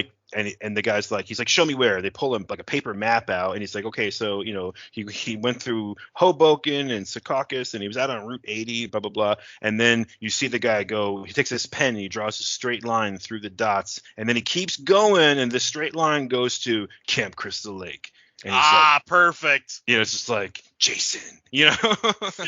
Yeah. Yeah, he'll be like, it's the Crystal Lake killer, Yes, exactly. Perfect. So yeah, so then like we should cut back to like Wendy and Sam in the woods, and maybe we see Jason like how creepy would it be, like it's just at sunset, like where we see the sun setting in the background, and they're looking down the dirt road like waiting for help, and you just see this like lumbering figure like backlit walking toward them slowly holding a machete. Like how fucking creepy would that be? Like I'd piss myself. Oh, fuck yeah. Yeah, exactly. So yeah, and that should be something like that, where like they go and they want to hide in the camper, and we should set this up so they're just hiding in the camper. Jason's just trying to get home. He's mostly just been killing people who like got in the way. It wasn't like Jason in other movies where he's like, "Waha, teenagers to kill. I'll slaughter everyone I see." He's just trying to get home, because I think ultimately Jason is kind of territorial. Yep. I mean, Jason Takes Manhattan kind of fucks up the pattern a little bit, but mostly it's just like, get the fuck out of my woods, And but we see that in Jason Takes Manhattan too, where he's mostly just trying to kill the one person he wanted to kill, and he kind of ignores most everybody else. Right. So yeah, he just walks right by the camper. So the situation should be like, if they had just stayed in the camper and shut the fuck up, then it would have been fine. He would have just kept on walking. He would have went off to Camp Crystal Lake, and maybe the people in, what is it? Cunningham, New Jersey, maybe they would have had a bad day. But in terms of like the Warrens and the Hell Lords, they would have been okay. They would have just let him go. But something has to happen where they get Jason's attention, and now he's like, fuck, I gotta kill some more people. Right. So I don't know what it is yet. I'm just trying to figure this out. I'm just thinking from a dramatic perspective. If we have Wendy and Samantha in the camper, either something happens to bring his attention to shit, now I gotta go kill these two ladies hiding in the camper, or as he's walking by, they're perfectly safe, everything's fine, oh good, they're in the clear, and then you hear like the vroom of engines, motorcycles are coming down the path, and it's like, damn it, if you would have just let him keep going, it would have been fine. And now he's gonna stop right by the camper and turn around because he hears those motorcycles too, and he's like, these motherfuckers again. Yes. I think we can even up the tension a little bit more too, because like, what if we do the thing where they're in the camper, like you said, we see the shot of him like walking down, like all creepily walking down the dirt road, but it's dark enough where they are that they can't really see who the figure is outside. So like, Wendy's watching out the window and she sees somebody walking carrying a machete, and she thinks it's Morris. So she's like, Morris, is that you? Like yells out the window, and like Jason turns and looks at her, and now he's like on the outside of the camper, they're on the inside, and he's just like, maybe he's just staring at her like he hasn't done anything yet, but then we hear the motorcycles, like you said. So it's like there's that moment of like, oh, Jason knows there's vittles in that van, I gotta kill him, that whole thing. Right. But then he hears the bikers, so it's like, well, let me take care of these chumps first. So we have that tense moment of like, yes, are the girls safe? What's going on? So the other bikers, that were like, they like maybe like Snake, Morris, and Matthew like run off. Some of the other bikers, come after Jason, and maybe Snake, Morris, and Matthew haven't gotten there just yet. So the bikers come around, they circle Jason, and we have yet another biker Jason fight where we could have him throwing fools into trees, like we could have him like body slamming motorcycles on top of guys' faces with the wheel spinning so their face just gets thrown across the woods. Yeah, there's got to be some moment where some biker comes at him with like a morning star spinning, and Jason just sticks a branch in the tire and it fucking flips over and smashes the dude into a pile of rocks, Yes, have him just break against a tree like the sleeping bag scene is like, But I love him pulling a Pet Cemetery too, and like picking up the motorcycle like while revving it and just like putting it on a guy's face and like having the tire rip his face apart. Absolutely. Jason doesn't normally use power tools, but if it's right there, I mean, why not? Oh yeah. I mean, he did use the tree cutter in part, was it 6 or 7? 7. That was part 7. Yep. Yeah, where he's got the big buzzsaw tree cutter. So yeah, I mean, he'll occasionally use them. He'll change up his repertoire if the toys are available. Yeah. Where do you get these wonderful toys? So what if we have like during that scene, like Snake, Matthew, and Morris like make their way back to the camper while this chaos is happening. So like Snake is freaking out because more of his boys are getting killed, and like maybe he like he reloads his, or he's already reloaded his gun. He starts like shooting at Jason again. Morris and Matthew try to get Sam and Wendy out of the camper.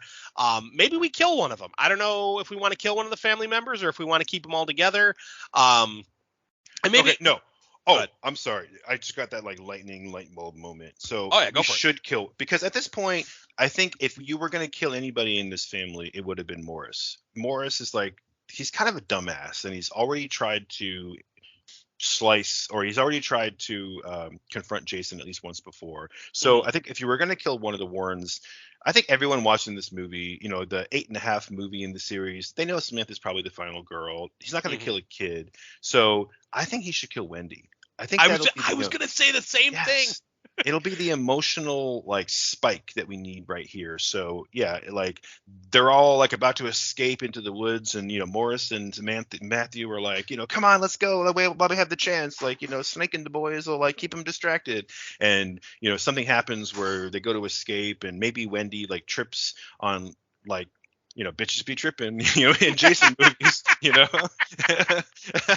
and she trips on something, but she yells out, and Jason just like turns. He does that quick, full torso turn that Kane Hodder does and sees her, and maybe that like they're about to like run off in the woods, and Jason just like hucks the fucking machete, like throws it at her, and just boom, right in the fucking back, right into her spine, and she goes down in like Morris's arms, and Samantha's right there. And it's this whole big emotional moment where, Jason just hucked the machete and then turned around to kill bikers like it ain't no thing. He didn't even care that he had done that, while the Warrens are just, heartbroken and distraught and crying.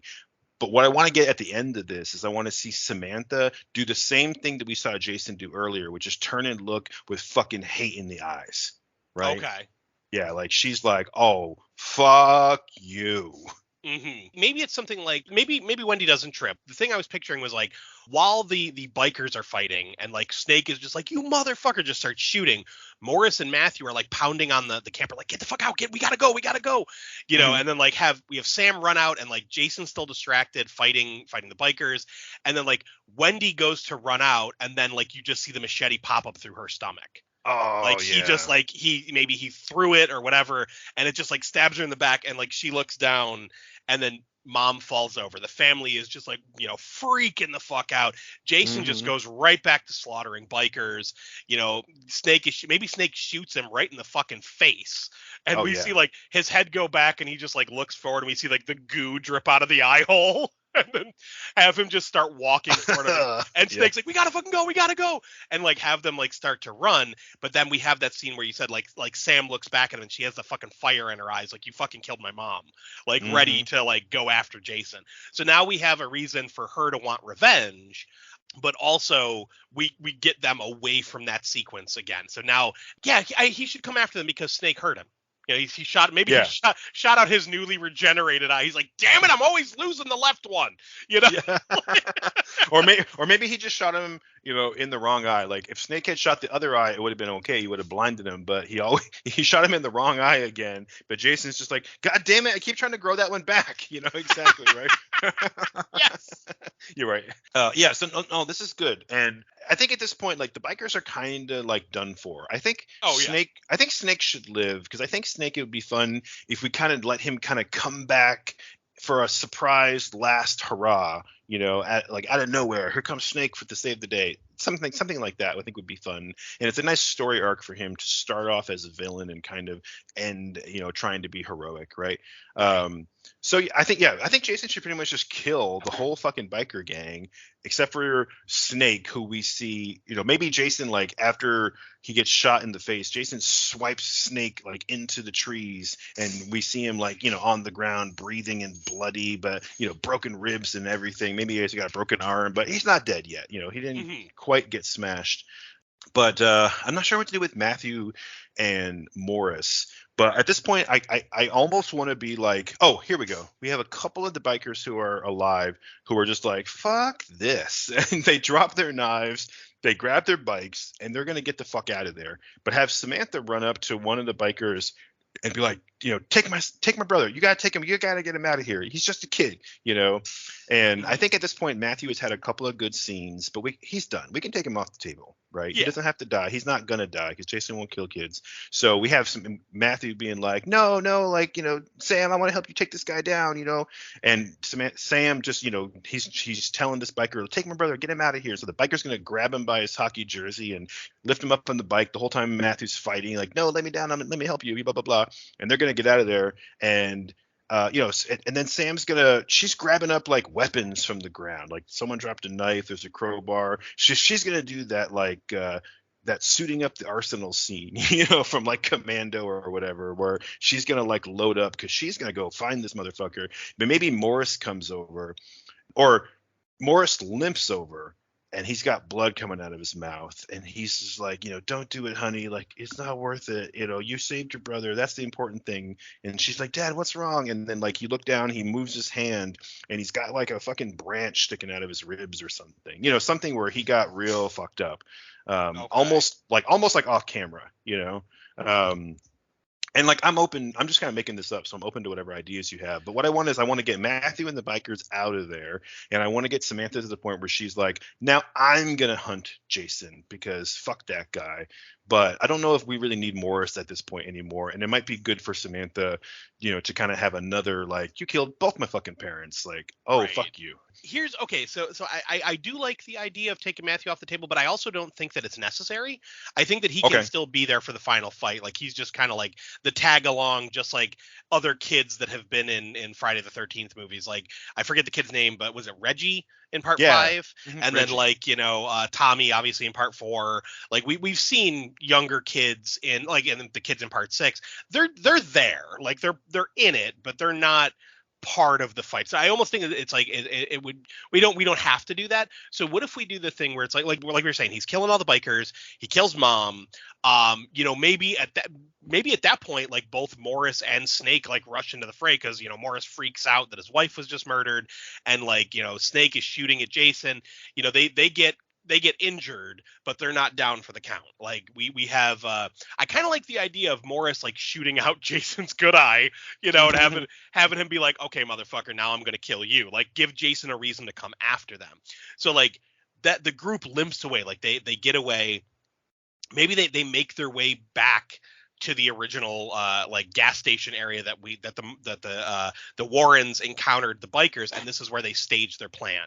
Like we gotta fight back. Like maybe Sam is the one's like, we gotta fight back. No one's helping us. Like the phones are out at the gas station. There's no one to call for help, and they know Jason is just slowly coming for him. So we have to like set up some kind of like final showdown, and she's now leading the group because like Dad and Snake are just fucking beat to hell. Mom's dead. Matthew's freaking out because he's just like, holy shit, did you see what that guy did? Like he took that guy's arm completely off. That kind of like Matthew's just having a freak out. So what I'm proposing is we want to have a scene where we make it look like Jason gets taken out.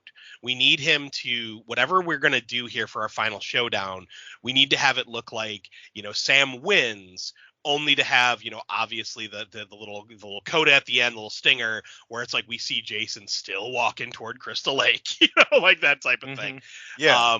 So what I was thinking is like have them do something like rig the place to fucking blow up, like get the gas pumps, like put gas everywhere and like try to trap him in there so they can light it on fire and blow his ass up.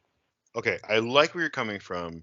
There's a Mm-hmm. couple of things that I was kind of thinking would be good. So let's see if we Yeah, can go for it. compromise and put a few things together. So let's Mm-hmm. back up to the fight in the woods again. And I think again, Jason is just like slaughtering bikers left and right. At a certain point, the bikers are going to be like, "Fuck this, we're going to get out of here."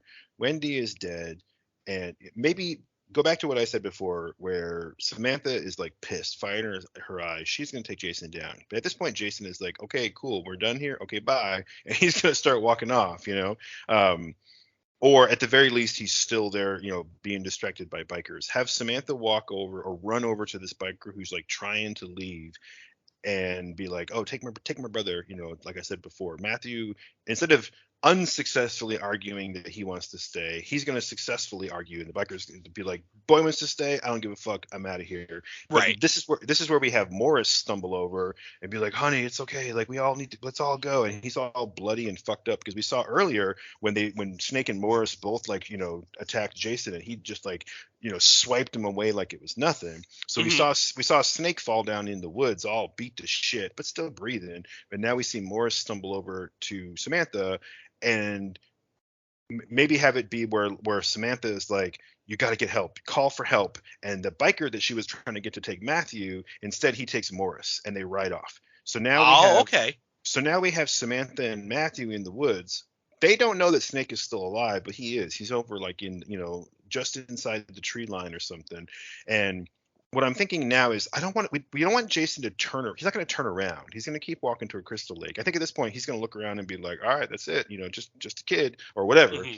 And maybe they go and hide. So Jason takes off. But because we said call for help because you mentioned the FBI guy earlier that we talked a little bit about, who drew the line to Crystal Lake on the map. Right. So what I'm thinking is, Samantha's just going to tromp off through the woods, and Matthew's going to be like, "What the fuck are you doing? Where are you going? What are you going to do? This guy killed all these big tough guys, and what do you think you're going to do? With like some shit you found on the ground, knives and whatnot." And she's just like, "I don't care. He killed the family, blah blah blah." Wait a second. No, wait. I got it. We keep talking like they're in the woods and that's the end of the civilization. Hmm. But back it up. Rewriting my own idea. When she's talking to the biker trying to get him to like take Matthew and he's like, "No, have her be like, "Where are you going to go? Back to the bar to like, drown your sorrows?"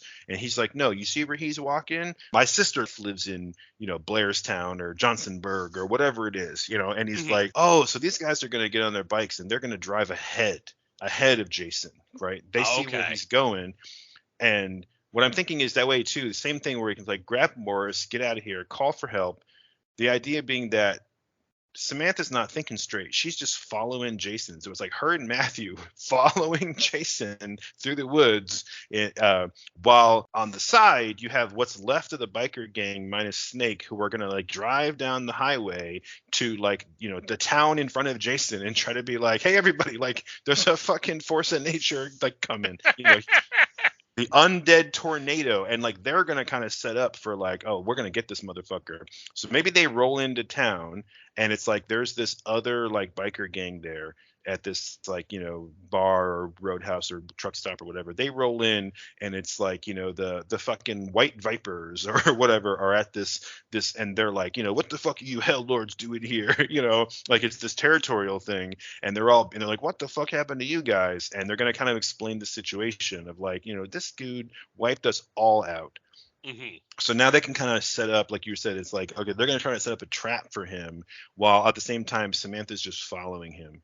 And then we can kind of fast forward to like, Jason versus like bikers again, but now they have this fortress and fireballs or whatever ready to go.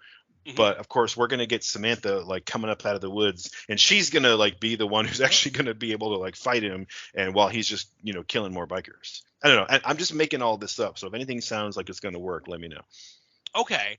No, I like the idea of the bikers driving ahead, and like, I don't know if we want to have like yet another biker gang. So maybe it's something as simple as like, they get some of their buddies, like maybe like, again, this is a pretty big gang that's out and about. So maybe there's like, a few dudes that like live in that town. So they head up ahead. And like you said, like the one guy's like, my sister lives in that town or whatever. Maybe she's with another one of the bikers. Like that's, her husband or her boyfriend or whatever. So they go and warn them. So they gather up like the reserves, like the rest of their biker gang.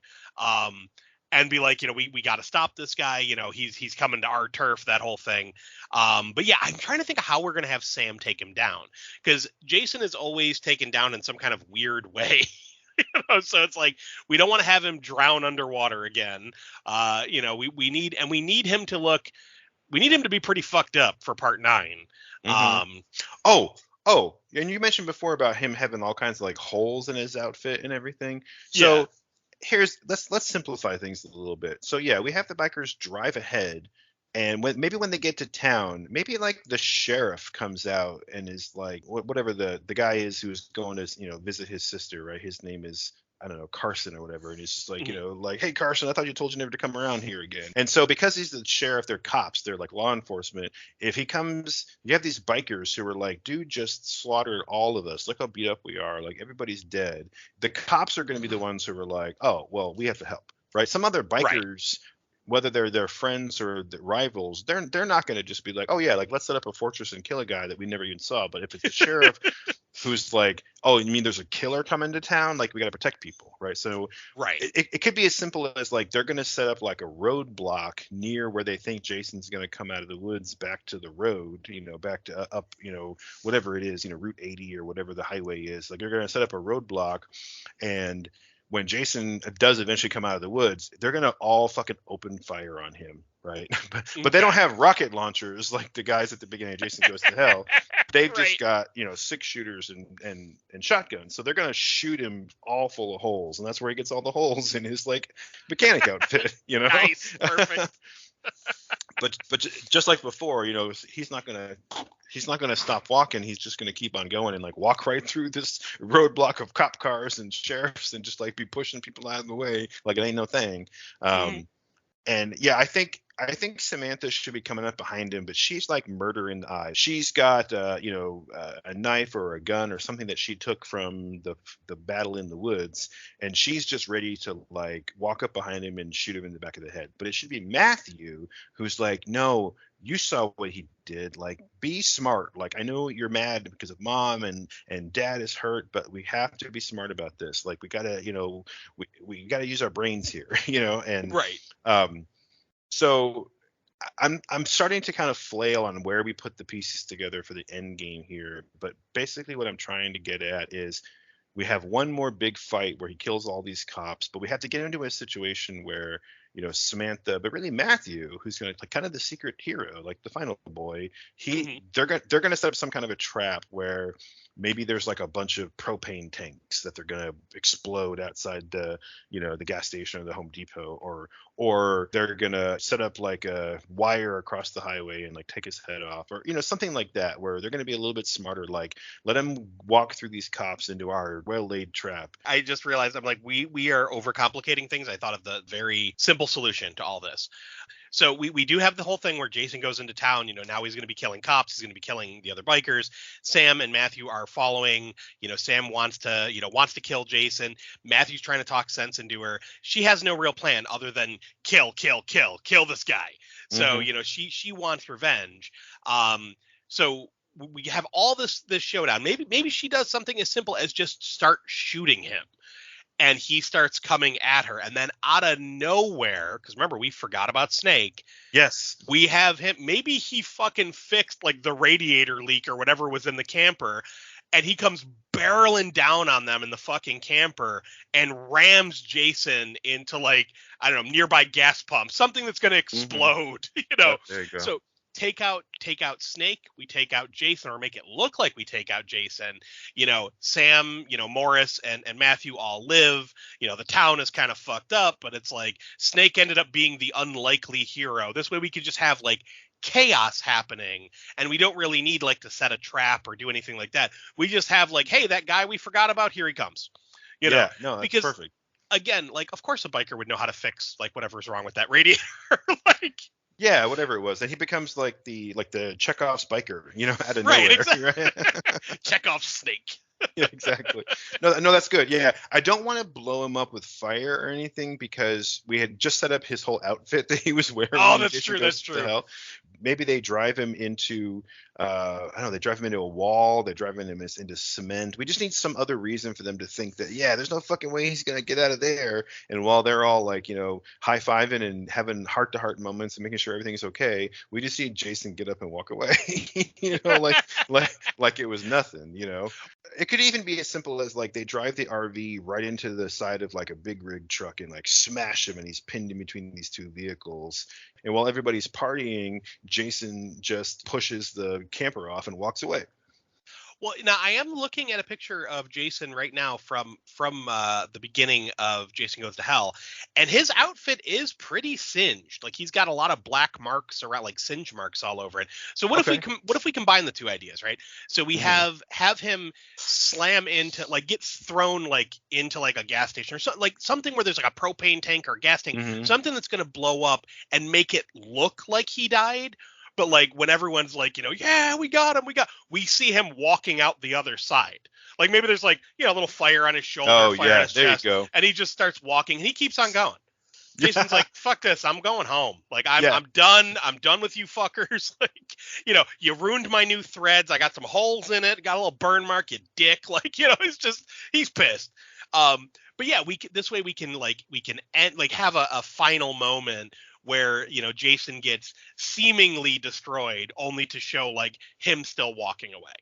No, that's really good. Yeah, I like that. And then we got to have like, since we sent Morris off to like go call for help, we got to have like the FBI guys like roll into town right at this moment and be like, where is he? Where'd he go? And then have everybody like, oh, don't worry about that guy. We took care of his ass. Yeah, high five. Fuck that guy. And of course the FBI guy is gonna look over in like the direction of Camp Crystal Lake, where we know Jason is now walking, but he doesn't see him. All he sees is like this gas station on fire. But have him look in that direction, just all serious. Maybe he says something like, or did we? or whatever. I'd be like, maybe he's gone home. The Yeah. chickens come home to roost, y'all. Yeah, exactly, right. And that's like the final line of the movie, and then we get like the hair metal that starts playing while the camera just pans out from the crowd up into the air, and you see the whole scene with like the burning gas station. Everybody's like hugging, and the bikers are like cracking beers and spraying suds around, all this. Yes. So we have the big celebration, like, Morris is getting medical help, like his daughter and son are alive. Like the bikers are like cheering with him, like giving Morris a beer, that whole thing. We do that whole thing like you're saying. Mm-hmm. We cut to the credits. We have the rock and roll music for the credits, and then we have a stinger. So after the credits, we see Camp Crystal Lake. We see, some people, maybe there's like a couple like sitting in front of their tent, like making out, and then we just see Jason fucking behead him and keep walking. Oh, shit. Oh, I'm sorry. I love that, but check this out, right? Yeah, same thing, right? You see this little couple, this couple, and they're like making out around like a campfire, and then maybe have the woman or maybe have the guy be like, why did you want to camp out here with all these like creepy old abandoned cabins? And then have the woman be like, ooh, it's like spooky, isn't it? It's like she's like into it, like it's like dangerous. Come here, baby. They start making out, and the camera backs up, and you see like Welcome to Crystal Lake like on the side, right? And then the guy, he's like, he hears like a twig snap. He's like, what's that? And the woman's like, don't worry about it, baby, come on, and it's like, no, like fuck this place. And he grabs his flashlight, and he's like, what's that, honey? And he turns, and then the flashlight just shines on Jason's masked face, black, right? Just like nice. It's like or we can repeat that like fast zoom in thing from the beginning where like the flashlight goes on Jason, and it's like reet, and she's like zooming real fast. He has one good eye, and then it's like fade to black. Yes, it's like Jason is home. Yeah, exactly. Oh man, this is fun. Okay, we definitely kind of like painted ourselves into a corner a little bit, but I think we figured it out. I think you were right. Having the Chekhov's RV was like the right thing to do. Like bring it back to kind of solve the problem we had. Yeah, it definitely was tough because this is one of the first times where both of us had a crazy hectic week leading up to this episode, so there wasn't a lot of time to like think about what we were going to do. Like normally we both think up a few ideas. We kind of like them because it's all improv because we don't know what the other one is coming up with. But like we usually have a couple of ideas to like throw at each other. And this one, like we talked about off the air, we both had a hell of a week. So it was like this morning we were just like, fuck, we got to do this episode. Okay, so what are we going to do? Because I know I only had like 2 ideas when we started this, and that was the whole gang thing because it was an unused script idea, and I wanted to have Jason stick the hockey mask into his regenerating face. That was all I had. Like that was the only 2 scenes I had. I love that. Yeah. And when we first talked about this, it was like, oh, how would Jason get back to Camp Crystal Lake? That'd be a fun episode. It was like one of many things that were like, what if one sentence, pitches that we had, and this one was fun because it was like, oh, like what if Jason went on like a road trip, and I'm like, oh yeah, he goes on a road trip and like knocks over a biker gang's motorcycles, and ha ha ha. That was what we talked about like a year ago when we like put it on the schedule, and it was like, cool, there's a Friday the 13th coming up later on, like we'll do it then.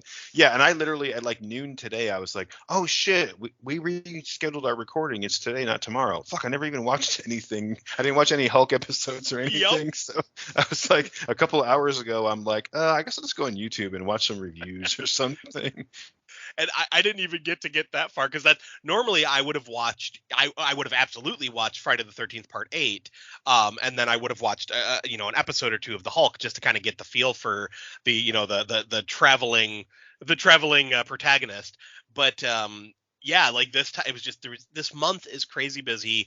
Halloween season is always very busy. Not only for just commission work and other stuff I have going on, but like right now at my job, like I'm training a new hire, we're short staffed, so I've been working extra, and the Boogeyman's Closet has been very, very busy with episodes trying to play catch up because of me getting sick at the end of September. So these last 2 weeks have just been chaos, and I know you had crazy work and you were gone on your camping trip with your family, so like both of us had so much going on, it was very hard to find time to do research.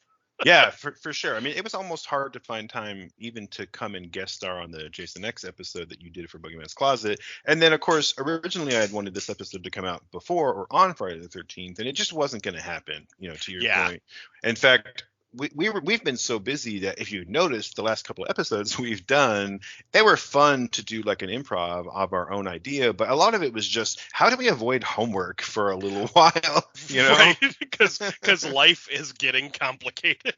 It is. Things have been kind of crazy. I got kind of a pseudo promotion at work. Basically just means like a lot more work, and I've been like super stressed out, and I know you've been really busy with the Boogeyman's Closet, watching like extra movies and doing specials and then being sick and all this, and it was Yep. like, yeah, like we really just need like if there's going to be any homework, it's like let's watch a movie we've already seen a bunch of times that we know we like. And I didn't even watch Jason Takes Manhattan or Jason Goes to Hell, but I've seen them both Same. recently. I haven't finished my Friday the 13th watch through yet, so I haven't gotten that far in the franchise. But we just watched them not that long ago, so I didn't Right. really need to, you know.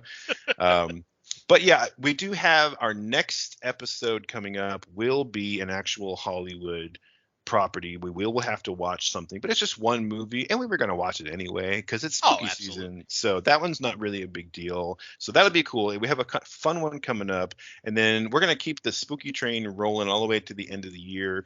And then we have a really fun holiday Christmas special that I'm so stoked for. It's going to be a blast. I'm already looking forward to it.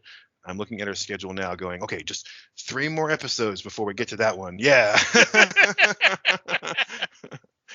Absolutely. But no, I mean, this was a lot of fun. Like yeah, we did hit a couple of snags, but I think that was just because, again, the nature of what's going on in our personal lives right now, of just being so hectic and so busy, that we didn't have time to prepare a couple of notes, prepare a few ideas. So this one was really off the cuff. This harkens back to Hmm. our very first episode, where Hmm. we came at it. We both had no idea how we were going to do this. We still hadn't even landed on the whole improv idea yet. We were just like, let's talk about what they should have done. And we ended up improving an entire story, which is Hmm. kind of how, the show came about. So this it's kind of funny that Jason once again brings us back to like oh shit, what are we doing? Let's make up a story, Yeah. like, so. Yeah. And these are always really fun. I like to do the original improvs, but these are the kind of Hollywood improv episodes that I like the best because we don't have a lot of parameters locking us into, well, we have to have a certain ending and use certain characters. This was a really fun one because it was like so open-ended that when we first started, I'm sure you were in the same boat at the beginning where we're like, so what's Jason gonna do? I don't know, something, Right. you know. But I think coming up with the Warrens was really like the linchpin, and I mentioned it while we were recording, but that was actually something that you had suggested before we started, like, hey, we need to throw some like humans in here so we have someone else because Jason doesn't talk, so like someone else has to say something. And I'm like, oh yeah. And I think that really helped. But yeah, I thought we were going at a pretty good clip until we kind of got to the fight in the woods, and then it was like shit, like it's the same thing happens when you write any kind of story. It's like you write up to the big climactic moment, and then you have to figure out, like, damn, how do I get all these pieces to fit back together again? You Yep. yeah, it's like Stephen King famously mentions how, like, in The Stand, he had written all these amazing stories about all these characters. He was just loving the adventure of just telling stories about characters, and then he got so far into it that he didn't know what to do with all the characters. There was no way to like bring them all together, so he was like, fuck it, there's an explosion and I'll kill half of them. you know Yep. we kind of did that, but no, I like it. I thought the Chekhov's RV was a really good idea. I think if we had another pass through the script, we could like really clean it up and streamline the approach. But this was really fun. I love this idea of like Jason as this like juggernaut through the countryside who's just like swiping fools out of his way left and right. It's Right. it's really cool. It reminds me of him going through the cornfield in Freddy Oh, versus Freddy vs. Jason. Jason. Yeah. Yes. Well, I mean, it's fun though. We got him to, we had our toxic Avenger moment of him coming up out of the water, all goopy. Then we had him kill some cops, which that's it's always a Jason thing to do, kill people in authority. Yep. Then we had the mafioso thing where they throw a body in the river and then up comes Jason. It's like, oh shit, he's come back to avenge his death. I love We it. had we had multiple biker fights. Like, yeah, I think this would have been a fun Jason romp had it been actually made. There would have been. Yeah. We didn't get too into details about the deaths, other than like dude getting his arm ripped off and like other dude getting his head squished, and some people like the guy getting the motorcycle to the face. But yeah, we didn't go into as much detail with the kills as we normally would, but I think there was enough there that people can kind of fill in the blanks during the biker fight. Yeah, I think so. And, to fulfill our old tradition that you and I used to always do when we watched horror movies with my old friend and roommate is we got to do tits, mullets, and murder, right? Yes. So in that, this kid Matthew, who wears the hockey jersey through the whole movie, he's got to have a mullet. He looks like one of those kids from Home Improvement, Yeah, he's got a hockey jersey on. He's gonna have hockey hair. Like, yeah, totally has to have a mullet. Absolutely.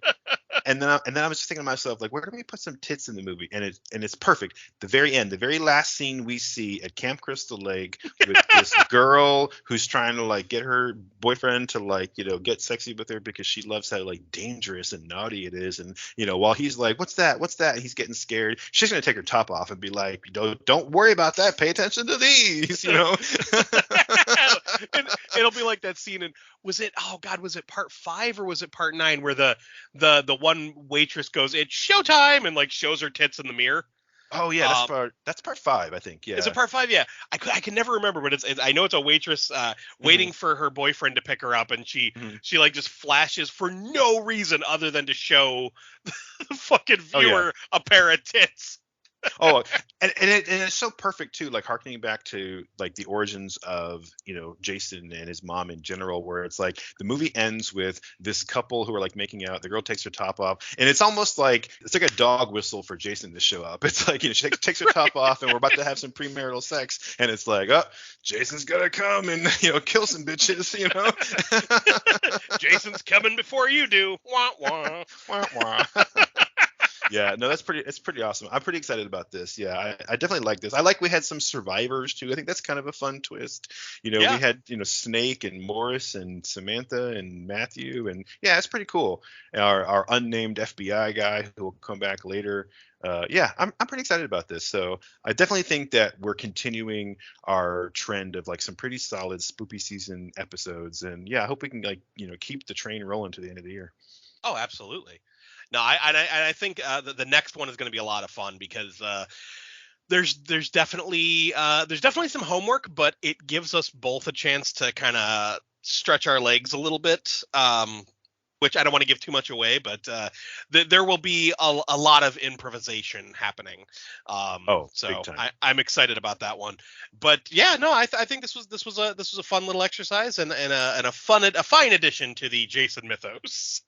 Yes, I think so. Friday the 13th part 8.5. Although I don't know how you write a half in like the Roman numerals that they always used to use. It would just be 8 and then like a little tiny half up in the corner.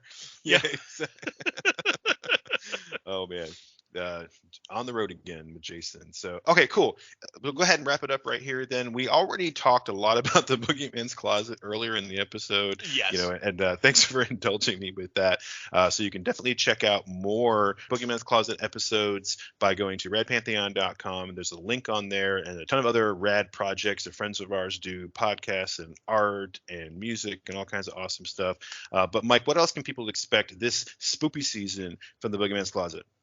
Well, we are going to be wrapping up our month of anthologies. By the time you hear this, I believe our Creepshow 2 episode will be out, which is episode 199. And then we are going to close things off with Tales of Halloween, one of the anthology movies I've been threatening to put on the show for about 3 years now because I absolutely love it. It's ridiculous, but I absolutely love it. And then we have just finalized a Halloween episode. You and I were talking about that a little bit earlier. So I'm excited to cover this one because it is a movie I have not seen in a very long time. But we will announce that shortly. Yeah, definitely check out The Boogeyman's Closet for some spoopy anthology movies this month. Absolutely. Don't forget redpantheon.com. Speaking of anthologies, the next episode we were just talking about, it'll be an anthology. So there's another little hint to what's coming up. I love anthologies, both movies and comics. I have literally hundreds of anthology comics in my collection. It's one of my favorite things.